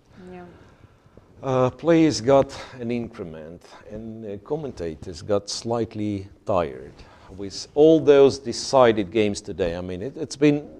I'm a little bit disappointed we've missed a couple of these sharp moments. Exactly. Absolutely fantastic calculation by Andreikin, we have to agree. Yeah. Right. I mean, still remains to be seen if all was correct, but please double check, guys. Okay, so 2 games still in progress. That means we will be back after some break. So coffee needed and other necessities. Don't go away too far. We will be back shortly. See you.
We're joined by Vanja Udovičić, the Minister of Sport in the government of Serbia. Sir, thank you very much for coming and opening this event here in Belgrade. This is the first time Serbia is hosting such a big chess event in 30 years. What does this mean for your country?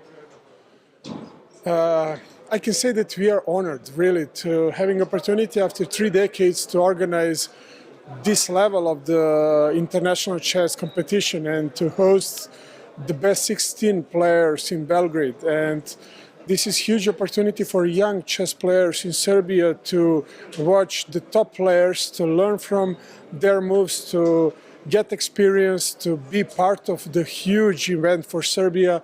And for us, like a country, this is the huge push to develop chess in Serbia in another way. For the next step, this is the huge advantage, and this kind of the events is something that means a lot of us. And I'm sure that all those players will feel the Serbian hospitality, and that they will feel that Serbian people loves and live for the sports, and that Serbia and the Belgrade is the city and the country of sports. I've heard that here, apparently, everyone knows how to play chess. That's the story, that here everyone plays chess. Is that really true, that in this country everyone plays chess?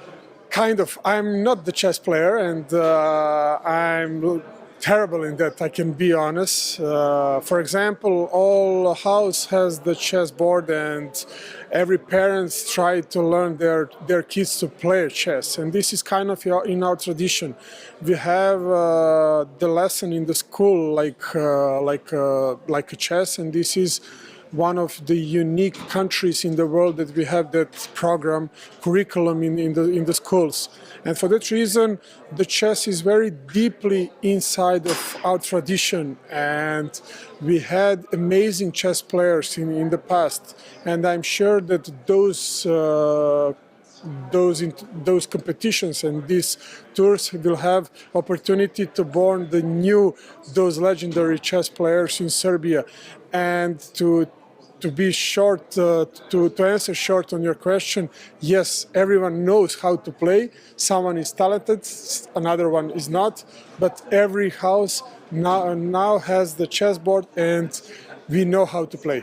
And just one final question. I was privy to a conversation between you and Nigel Short earlier, where you asked him, does he dream about chess?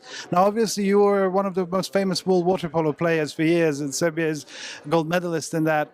Do you still dream of water polo? Is it difficult to forget it? No, now I'm dreaming something else because of my position in the government. But why ask Nigel? Because I read that the chess players dreaming about the moves, dreaming about the competitions and those fights that they have, those historical fights. And he's one of the best, in that group, and we are honored to host all people from International Chess Organization and to host them. And for that reason, that was like a sports question, how they're dreaming, how they're living, and how the ex-chess players are living today.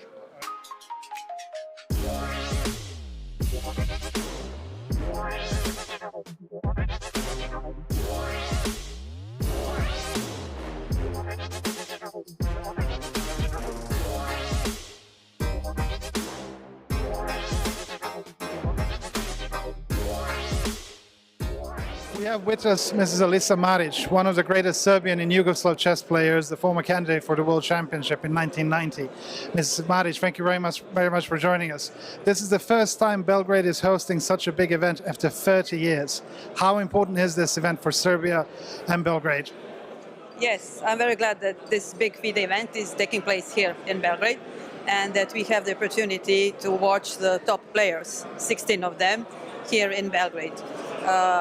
There is quite a while that we didn't have such a big events, and Belgrade and Serbia used to host so many big events, and all the great chess players used to come to our country and to feel good and to play good chess. So now I hope it will be back again and we will enjoy the tournament FIDE Grand Prix. Here we heard this evening that it's said that Serbia and Yugoslavia, this is obviously the capital of former Yugoslavia, Belgrade, popular. Does everyone really play chess here? Yes, well, it's not that everybody plays chess, but everybody knows about chess. They can tell you big chess names and they know the rules, know how pieces go, and you can comment about chess with many people. It's not like they don't know anything about it. That is that has always been like that in Serbia, and it still is. So this event will bring even more publicity that was missing in the previous period, and people will come and will look in the venue or through the internet. So it will be followed by our spectators, and I think many young players from Serbia will enjoy and maybe improve by watching and seeing such players. And finally, this event is obviously a very big part of the World Championship cycle. What is your opinion of the players? What kind of games do you expect here? What do you expect from the tournament here, which is going to be played in Belgrade, and generally of the Grand Prix cycle? Do you have a favorite? Well, to be honest, there are many new young players that I don't know much about, and they have their chance on this tournament and in this world cycle. So I don't think it can be a clear winner that we can predict who will win at the end. So I think that there will be really tough games, that they will really fight strongly for the first place, and I can really not tell who is going to be winner at the end of FIDE Grand Prix. Just one more question, sorry, just final. When will we have a woman world champion in chess, in your opinion? Where in? Globally, like after Carlsen, obviously we'll have someone else, but when do you think a woman will become world champion in chess? Do you think that will happen? In all categories. It's a Difficult question. Well, problem is that women don't play so much chess as men, and we always have this big difference in, for example, number of players. So first, it should be equal at that point. So then we can think about having a really strong woman player that will be an absolute champion. Okay, it could be Judith Polgar is an example that women can be really, really strong, but we need much more players like her. Thank you very much, Ms. Maric. Thank you so much.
Okay, welcome back everybody. It's the first round of the second Grand Prix.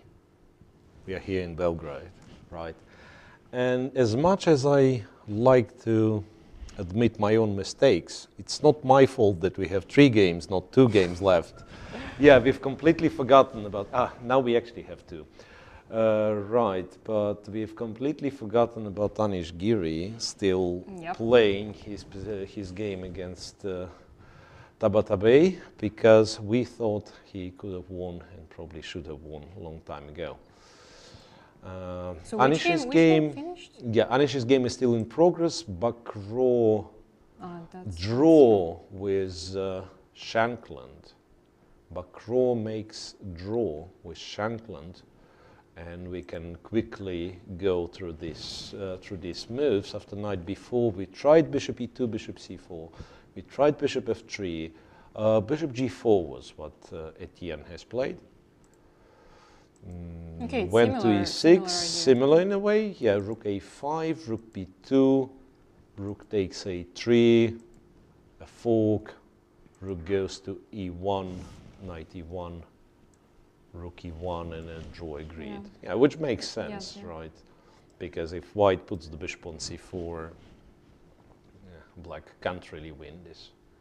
Black can't really win this, and if black is any scared, he can take on b3 on b3 immediately. Right. So this is out of the way. In this group, in A group, in A pool, Andreikin is the sole leader after beating Grishuk with black. The other game finished in a draw. Right. B pool, just double checking. Vityugov is the sole leader, winning with black, and the other game being a draw, right? Rapport and Fedoseev. Pool C, Vidit wins against Shirov, and Giri is still playing, possibly winning, but that's not guaranteed. Yeah. We do not take any responsibility for Giri actions. And in the D group, Yu Yangyi and Mamedyarov made the draw already, and MVL is still playing against Predke.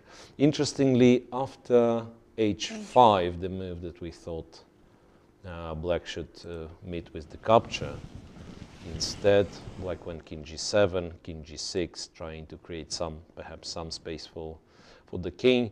Rook d7, quite possibly a clever move to have a check on d6 in case h5 happens or something like this. Rook c1, check, and just waiting. c5, rook behind the passed pawn. I think it's quite a safe way of achieving a draw. So if the pawn goes further, perhaps g5 is good enough. I always want to say that g5 is good enough in these cases, because this pawn you won't be able to win, right? c3, and here finally I think white can wait. c2, put the rook to c5, and then just wait with king h2, king g2, and so on. You can't really lose, right? King to g4, king to like e3. I will be giving checks. Yeah, probably a draw. And it's weird that he didn't take on h5. But yeah, it's not kind of not guaranteed that he would have won or even have chances, but this looks even more drawish than the other version. So we are left with this and with Giri.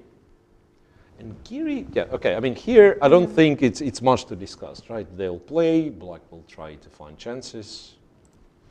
We believe it's a draw. Giri, though, interestingly, at first I thought like white just wins. White just wins. It'll just finish it. But yes, somehow rook d2, rook a8, bishop c5, avoiding the check on the 7th rank, which probably would have been deadly. king h5, g6 is a threat. The only way to stop it is to pin. H4. What's H4? Some clever Zugzwang or.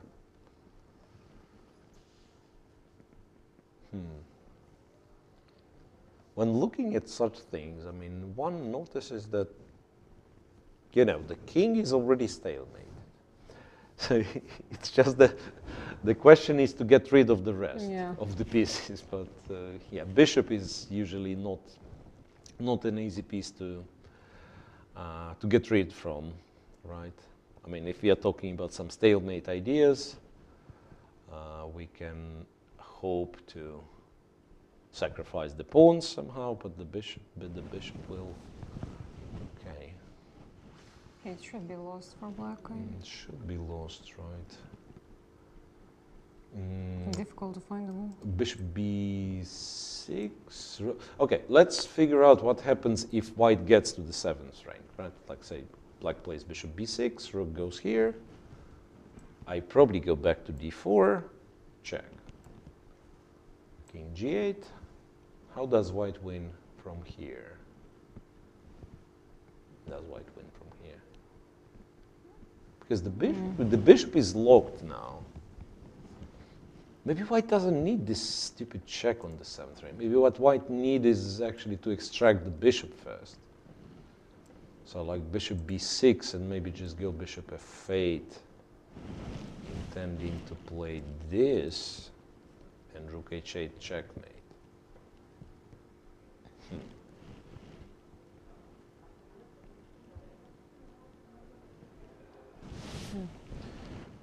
Anish does strange things sometimes. I had rook d8 maybe.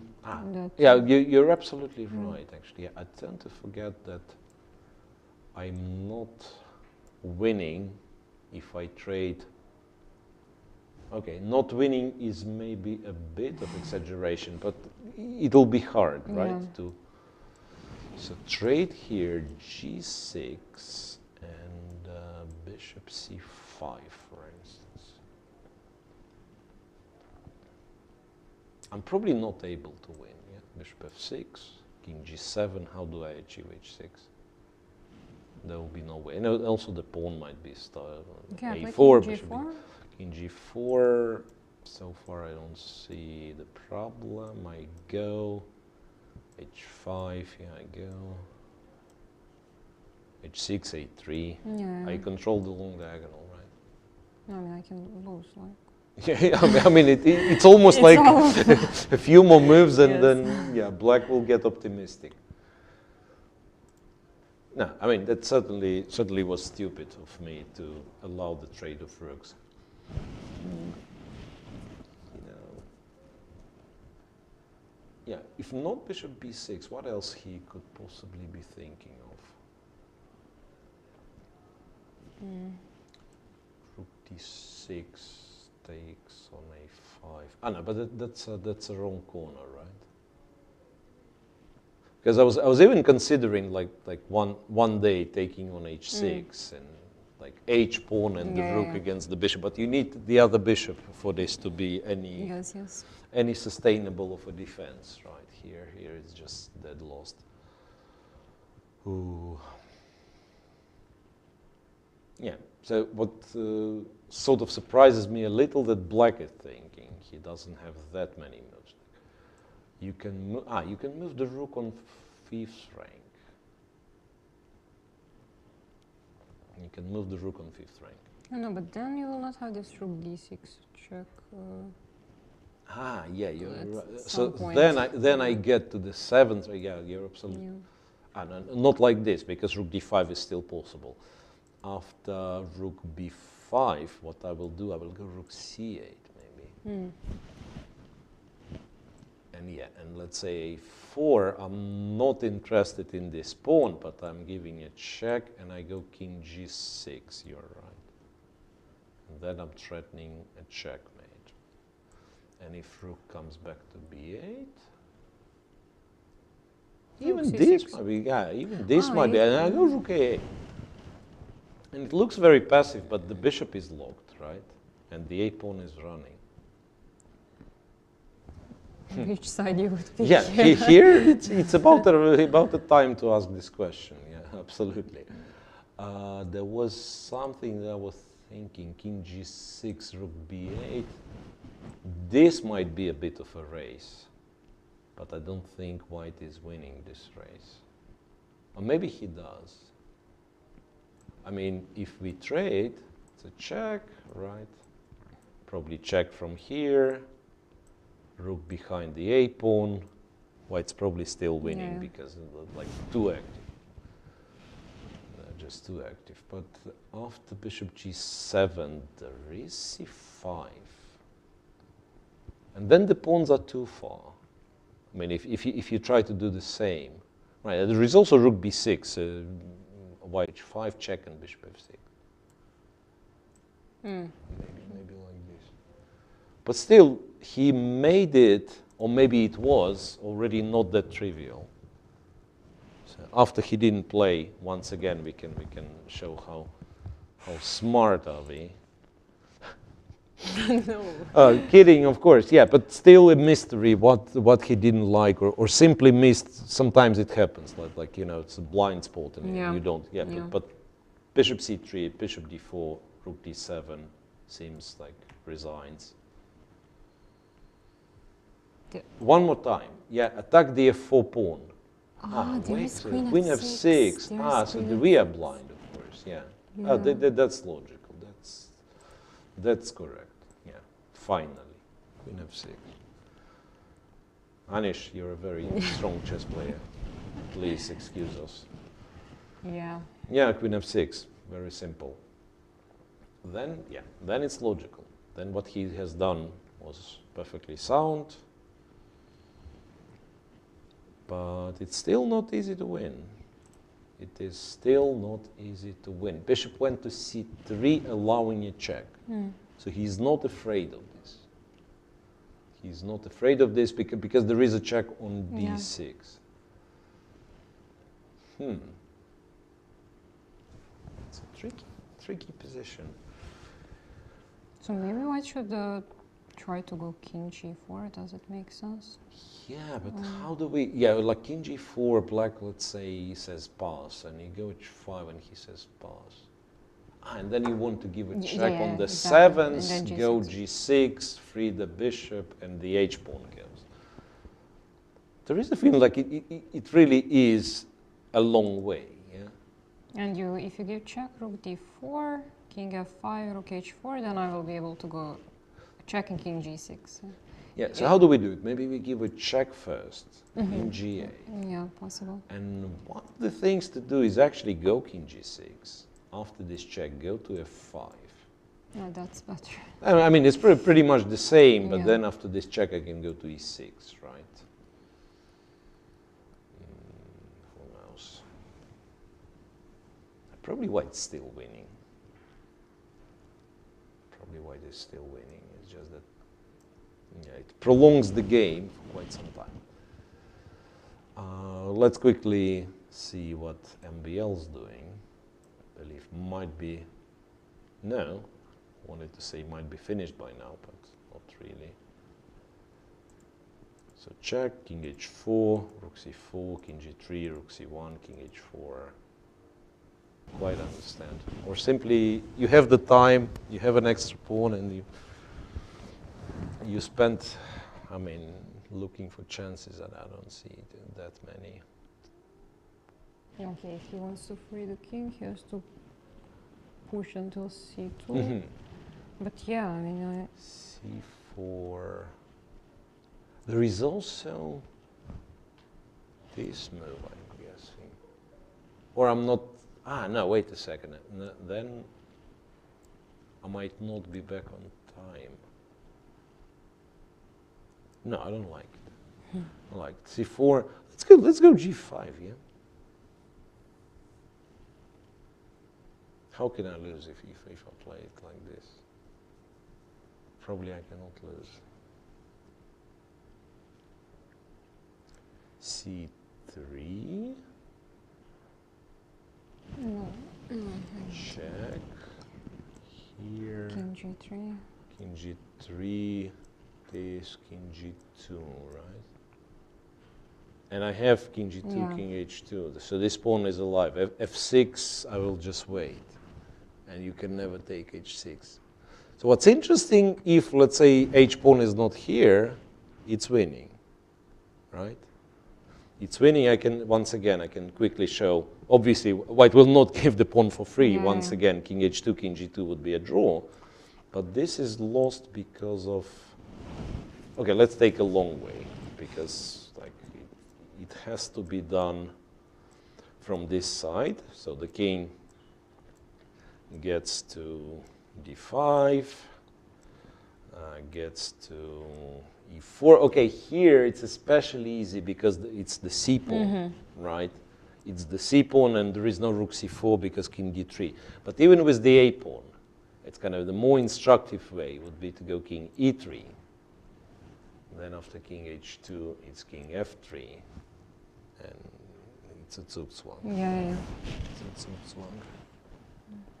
So this pawn wins, black wins with pawn on f5, it's a draw because there won't be a Zugzwang. Here with the c pawn being that close, yeah, it kind of adds some chances to the stronger side. So it's beneficial to have the pawn on the c file, not on the a file. And he does go c4. Does go c4. But yeah, but in reality, after g5, which he played, yeah, it will be just a draw, I believe. So one more time after this trade. You can actually take with the king. That's the other thing, because you don't have to run to g2. You can be on f5. Yeah. It's absolutely nothing you can do, as black, absolutely nothing you can do. It's actually much easier. Yeah, after g5, you just take with the king, of course. Might be a straight up draw. The only line that you should calculate, perhaps. You can go king g3 and calculate nothing, Because I wanted, once again to say that this might be something to calculate, and probably white is on time with rook h6 and this and takes, and c2 you have rook h2, and the king is safe. So once again, it's a draw.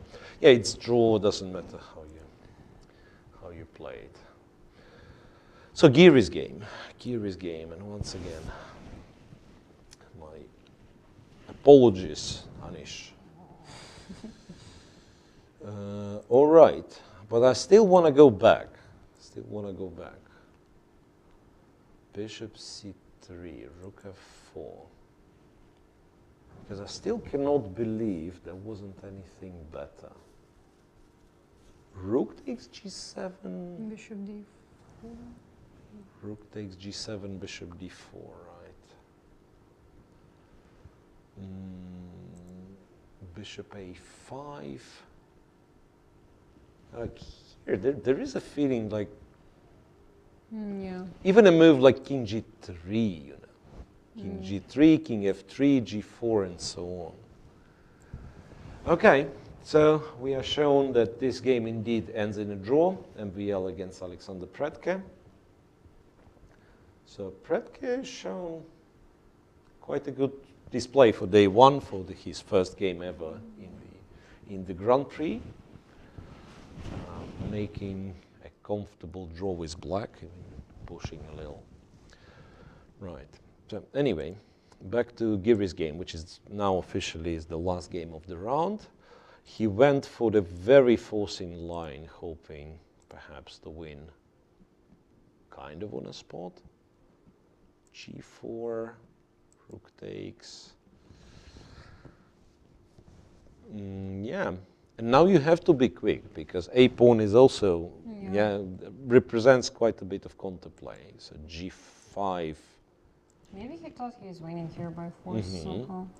But we also thought that, right? When the king was getting to, g6. So it might be white check. Yeah, exactly. Why not? White check, because now he's struggling to give to get back with this. Maybe still, maybe, wait a second. Is this running or not? King here. Okay, let's assume king here. Rook c5 again. Okay. King g6. King g. Oops. Why rook c3? I played rook c5. Yeah. King g6. Rook d5. Yeah. Rook e7. No. But I'm just on time to give a check, right? You know what? You could have gone with a check on g7 maybe, so that if I go here, at least you can win the a pawn. Probably it's enough. If I go here, then I mean the king is worse, right? So you c7, e7, check king f5, but at least we'll have a check on g7 or check on e8 with king on h8. Anyway, once again, it's very hard.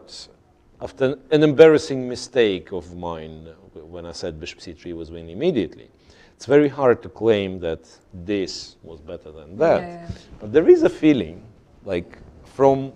There had to be something better. Yeah, like even from once again, from the moment we are getting to this endgame. So this is like an extra pawn, more active rook, more active king, everything, so you would expect it to be like easier winning than some endgame, where you are probably winning, and maybe according to computer it's plus 15, we don't know, right? But the thing is, it depends on a single move. Yeah. So you play something imprecise, and then black all of a sudden gets counter chances. No, for example, instead of bishop c3, he could just take on a5. I mean, at least, yeah, and then go bishop c3. And then play bishop c3. Because I don't think black, I mean, is bishop f8 or... Bishop f8, yeah. I mean, the problem with this position, like everything looks winning. I still like my king g3 the most, to be honest. Because once again, you can't really play the endgame without the king.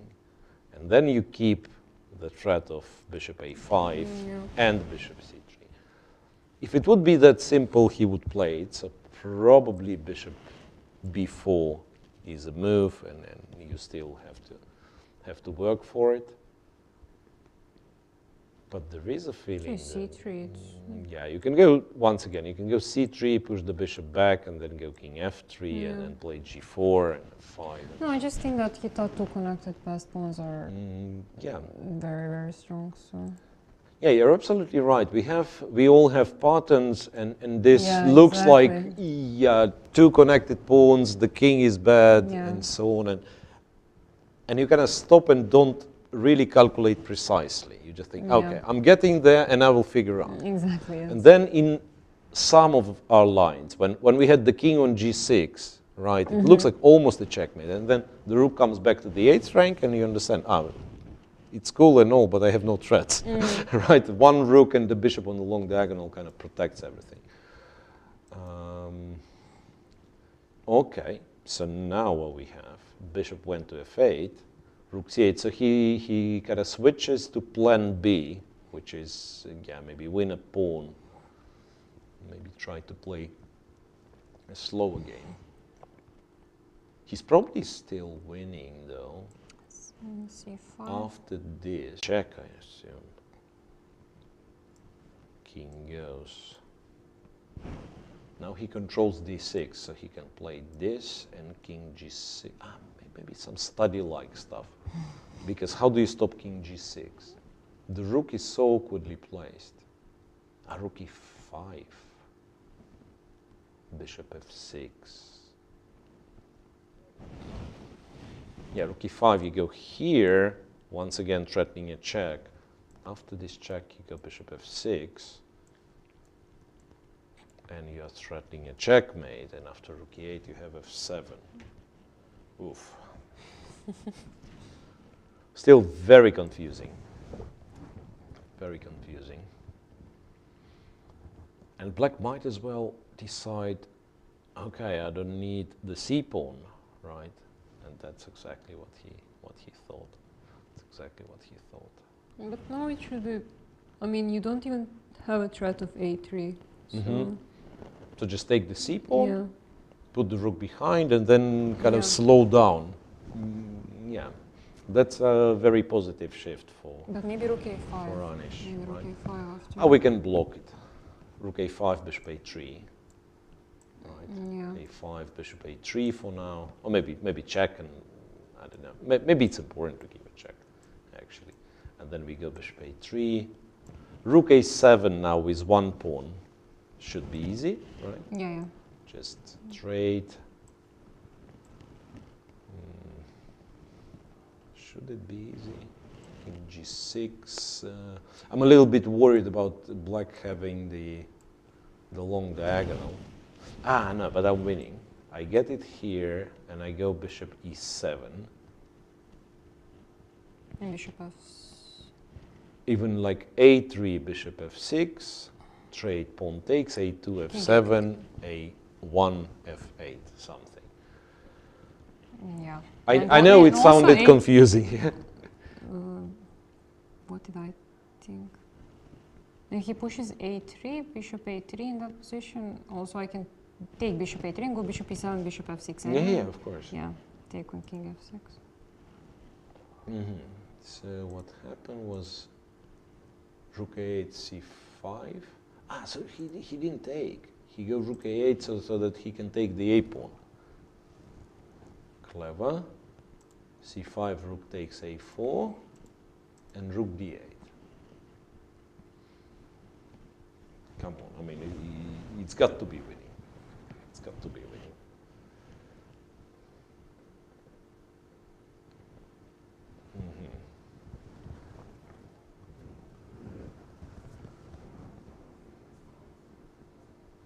Check or not a check?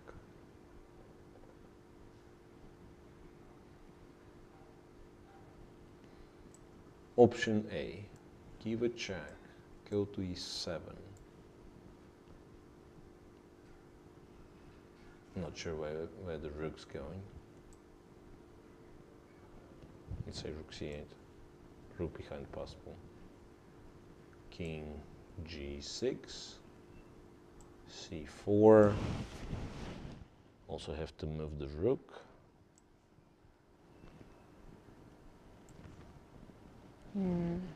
Nice. c3, c2 doesn't work, right? I stop with bishop a3. Yeah. This I'll take the bishop and then go bishop a3. So bishop goes somewhere. b2, let's say. b2. I think bishop f6 is enough, just on time. Right? Takes, takes. c3, I give a check. Go here. No, I mean, of king h8 instead of king f8. Still check, f7 check. Oh, yeah, yeah, yeah. Yeah, yeah. So Yeah, it's everything with the check. Yeah. So it's It just looks like I'm winning with the pawn on c2 even. yes, yes, Looks exactly. like I'm winning with the pawn on c2. So it's a white in a way has kind of an extra tempo. Yeah. Yeah, so he will do it, I think. So he gives a check. King g8 is strictly only move. Well, not really. King h8 is possible, but it doesn't make any sense. Doesn't make any sense. So he's winning. He's winning after all. Yeah, so that will be the last game. I was told we are preparing the standings after day one. So one more time, we can try to recall those. We have a clear leader in Pool A, which is Dmitry Andreikin. Same for Pool B, it's Nikita Vityugov. For Pool C, it will be a joint lead. Vidit and Giri, if Giri wins, right? And for Pool D, it's 2 draws, so there will be no leaders. How many draws overall? So 2 in Pool B, none in Pool C. And 2 in... And 1 each in A and B. So 50%, Yeah. 50% of draws, 50% decided in one of the players' favor. It's a very high, considered to be a very high percentage.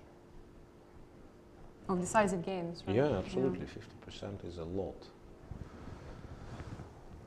50% is a lot. Okay, let me see.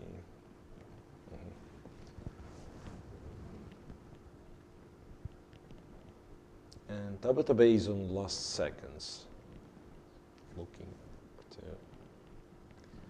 cause confusion of the bishop e7. Oh, it's not much you can do. I was thinking like, okay, let's play c4, but then rook c7, and I just win the c pawn, right? Rook e8. That's just a trivial. And also rook was trivial. hanging. Bishop No, but a7 was also hanging, right? Ah, yeah, right. Sorry. Yeah, I mean, sorry. so that was kind of. But isn't it winning if I take on the? Ah, you mean the bishop's Yeah, hanging? yeah. Yeah, you're right. You're right. I can actually do this as well. Yeah, I can actually do this. You just take Put on f6. Yeah. and get the long diagonal. Yeah. Just go bishop f6. Yeah, absolutely. Because for some reason I thought I might have problems with bishop f6, king f7, but you just go back, you go g6. But this is also winning probably. This bishop. Ah no, this is not. This is, have to be careful. Anyway, rook c8 is played, so well, we are following the line that we've discussed.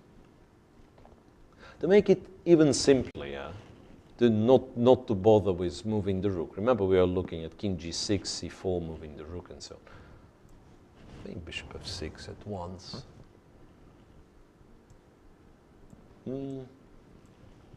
c4, king g6. It's exactly the same position, right? c3, and then a check on g7. Okay, it will finish like this, I think. So bishop f6 kind of. Can he do something which doesn't involve taking on f6? No, king g6 played by Giri.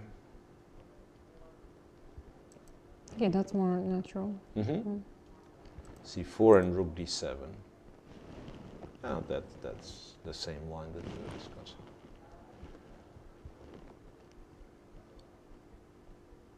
So it seemed like a good game, actually, by Yeah. Giri. Also interesting idea with b4 and. Yeah, the opening ideas, right? And then when the game's finished, we always have other game going and so on. Yeah, b4.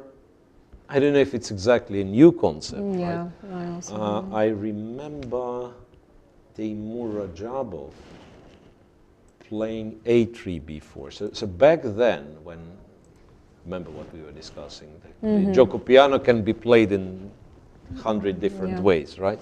And back then, when they figured out that if you go via c3, then d5 kind of works. And they were looking for some other alternative move orders. And I think it was Rajabov to play, if I'm not mistaken, some strange-looking knight d2 first. Black would go, let's say, d6 maybe, and then it would be a3 with the idea to play b4, bishop b2. So now here it doesn't make sense, right? Black will just play a5. Yes, it's. How was it? No, I'm certain it was a3 before, but how did he manage this? I have no clue. Or maybe black was going d5 anyway, and then somehow his a3 before worked. Anyway, yeah, b4 seems to be like a nice opening experiment, which seemingly looks. Oh, bishop h8. Okay, so that's. That's a funny move. Yeah. So now, after bishop f6, he's planning to go c3. And rook h. And he wins the tempo, because after rook h7, I'm playing without a check, right? Takes, but it's still lost. No, it doesn't. As we It said, doesn't as win. we said, c2. We also pointed out that it's irrelevant. Yeah, c2, f7, and check, and take the rook. And, quite conveniently, also stopping the c pawn. Yes. Right? Which is not needed, but still, yeah. So take the rook also. Okay, if it was stop a the b pawn, it would be check. So. If it was the yeah, best, yeah, that's so- right. That's right. So bishop f6 played anyway. It's not a lot you can do.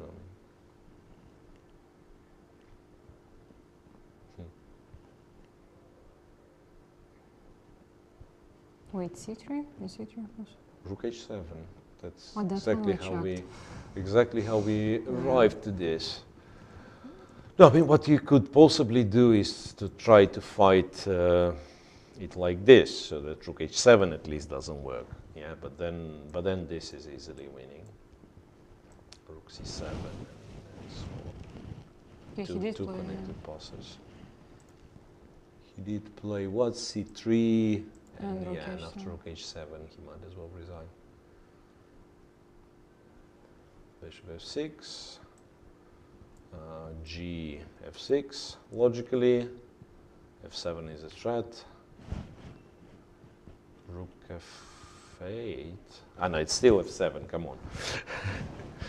I'm getting tired. Yeah, here you can't do anything. No, that's just. I mean, you can do this for now. You can do this. Then white goes here to threaten checkmate on the last rank, and this is why you need the check on g7, so that here it's a move with the tempo, and you can't pin the f-pawn. Yeah, right. So that's why you need this intermediate check on g7. I don't know if it's kind of the only way of winning, but Yeah, he played it. he did play. Anish obviously knows how to do such things. Rook d7, yeah, exactly. So you need to return, and then it's a rook g7 check, and that's it.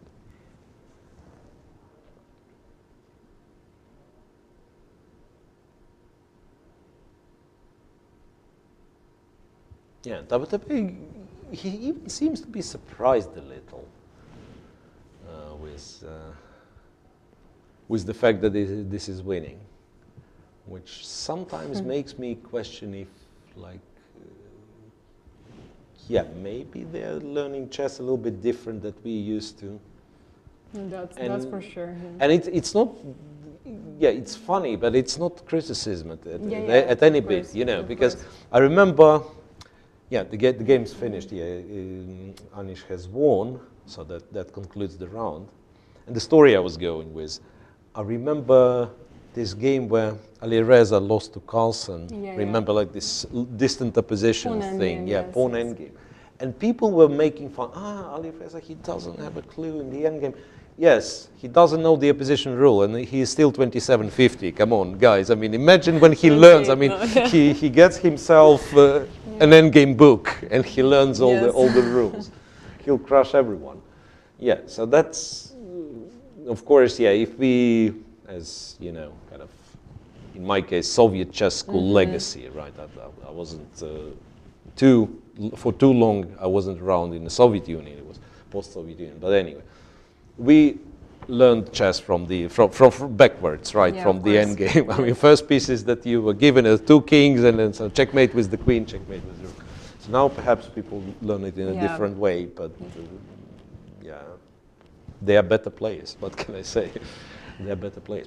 Okay, so this last game concludes the round. We are waiting for once again, for the official standings after round one. I think by that point we've figured it out. Yeah, so not even the standings, but the scores, right? Andreikin wins, Bakro makes a draw. 2 wins with black, right? Yeah, and 2 with white. Andreikin and Vitugov win with black. Vidit and Giri win with white. No decisive games in the strongest group, apparently. Yeah, so this will be it. I think, yeah, first day, as always, you know, not too easy, but hopefully it went well. I don't know, Theodora, how do you feel? I feel very nervous and excited, and yeah, you shouldn't be excited. It's fine, right? But no, you know, especially because like Belgrade is my home city, so we haven't had such a strong event in, I would say, decades, and we are strong as a country. I mean, we have a strong chess tradition, so it's a very, how to say, huge responsibility, you know, for me to sort of try to do my best, and yeah. Yeah, absolutely. Hopefully players will also be happy, you know, with the conditions and everything, so yeah. Well, we didn't say much actually about about okay, the conditions and so on, but yeah, that's a very nice hotel. The playing hall is in the hotel. Yes. So everything is like good old times. Yes. Sorry, but that's, you know, usually when someone older is ranting about good old times, you might think, okay, this guy again. But this is, you know, this is really good old times when it's in a very good hotel. It's a nice playing hall. There are spectators. I haven't been to the playing hall while they're playing because we were busy, right? And also, I think because of Corona still being active, there will not be there are spectators. There are spectators. Yeah. There are places for spectators and so on. So, good. Yeah. All in all, this looks like a very exciting tournament to watch, and we promise to be your guides. Yeah. Starting from, tomorrow. Yeah, today we've started. It didn't go that bad. Yes. And tomorrow, let's hope it's going to be better. Thanks for watching. See you tomorrow, same time, same place, 3 p.m. local time, Belgrade. Yes. The second round's going to start. See you tomorrow.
What?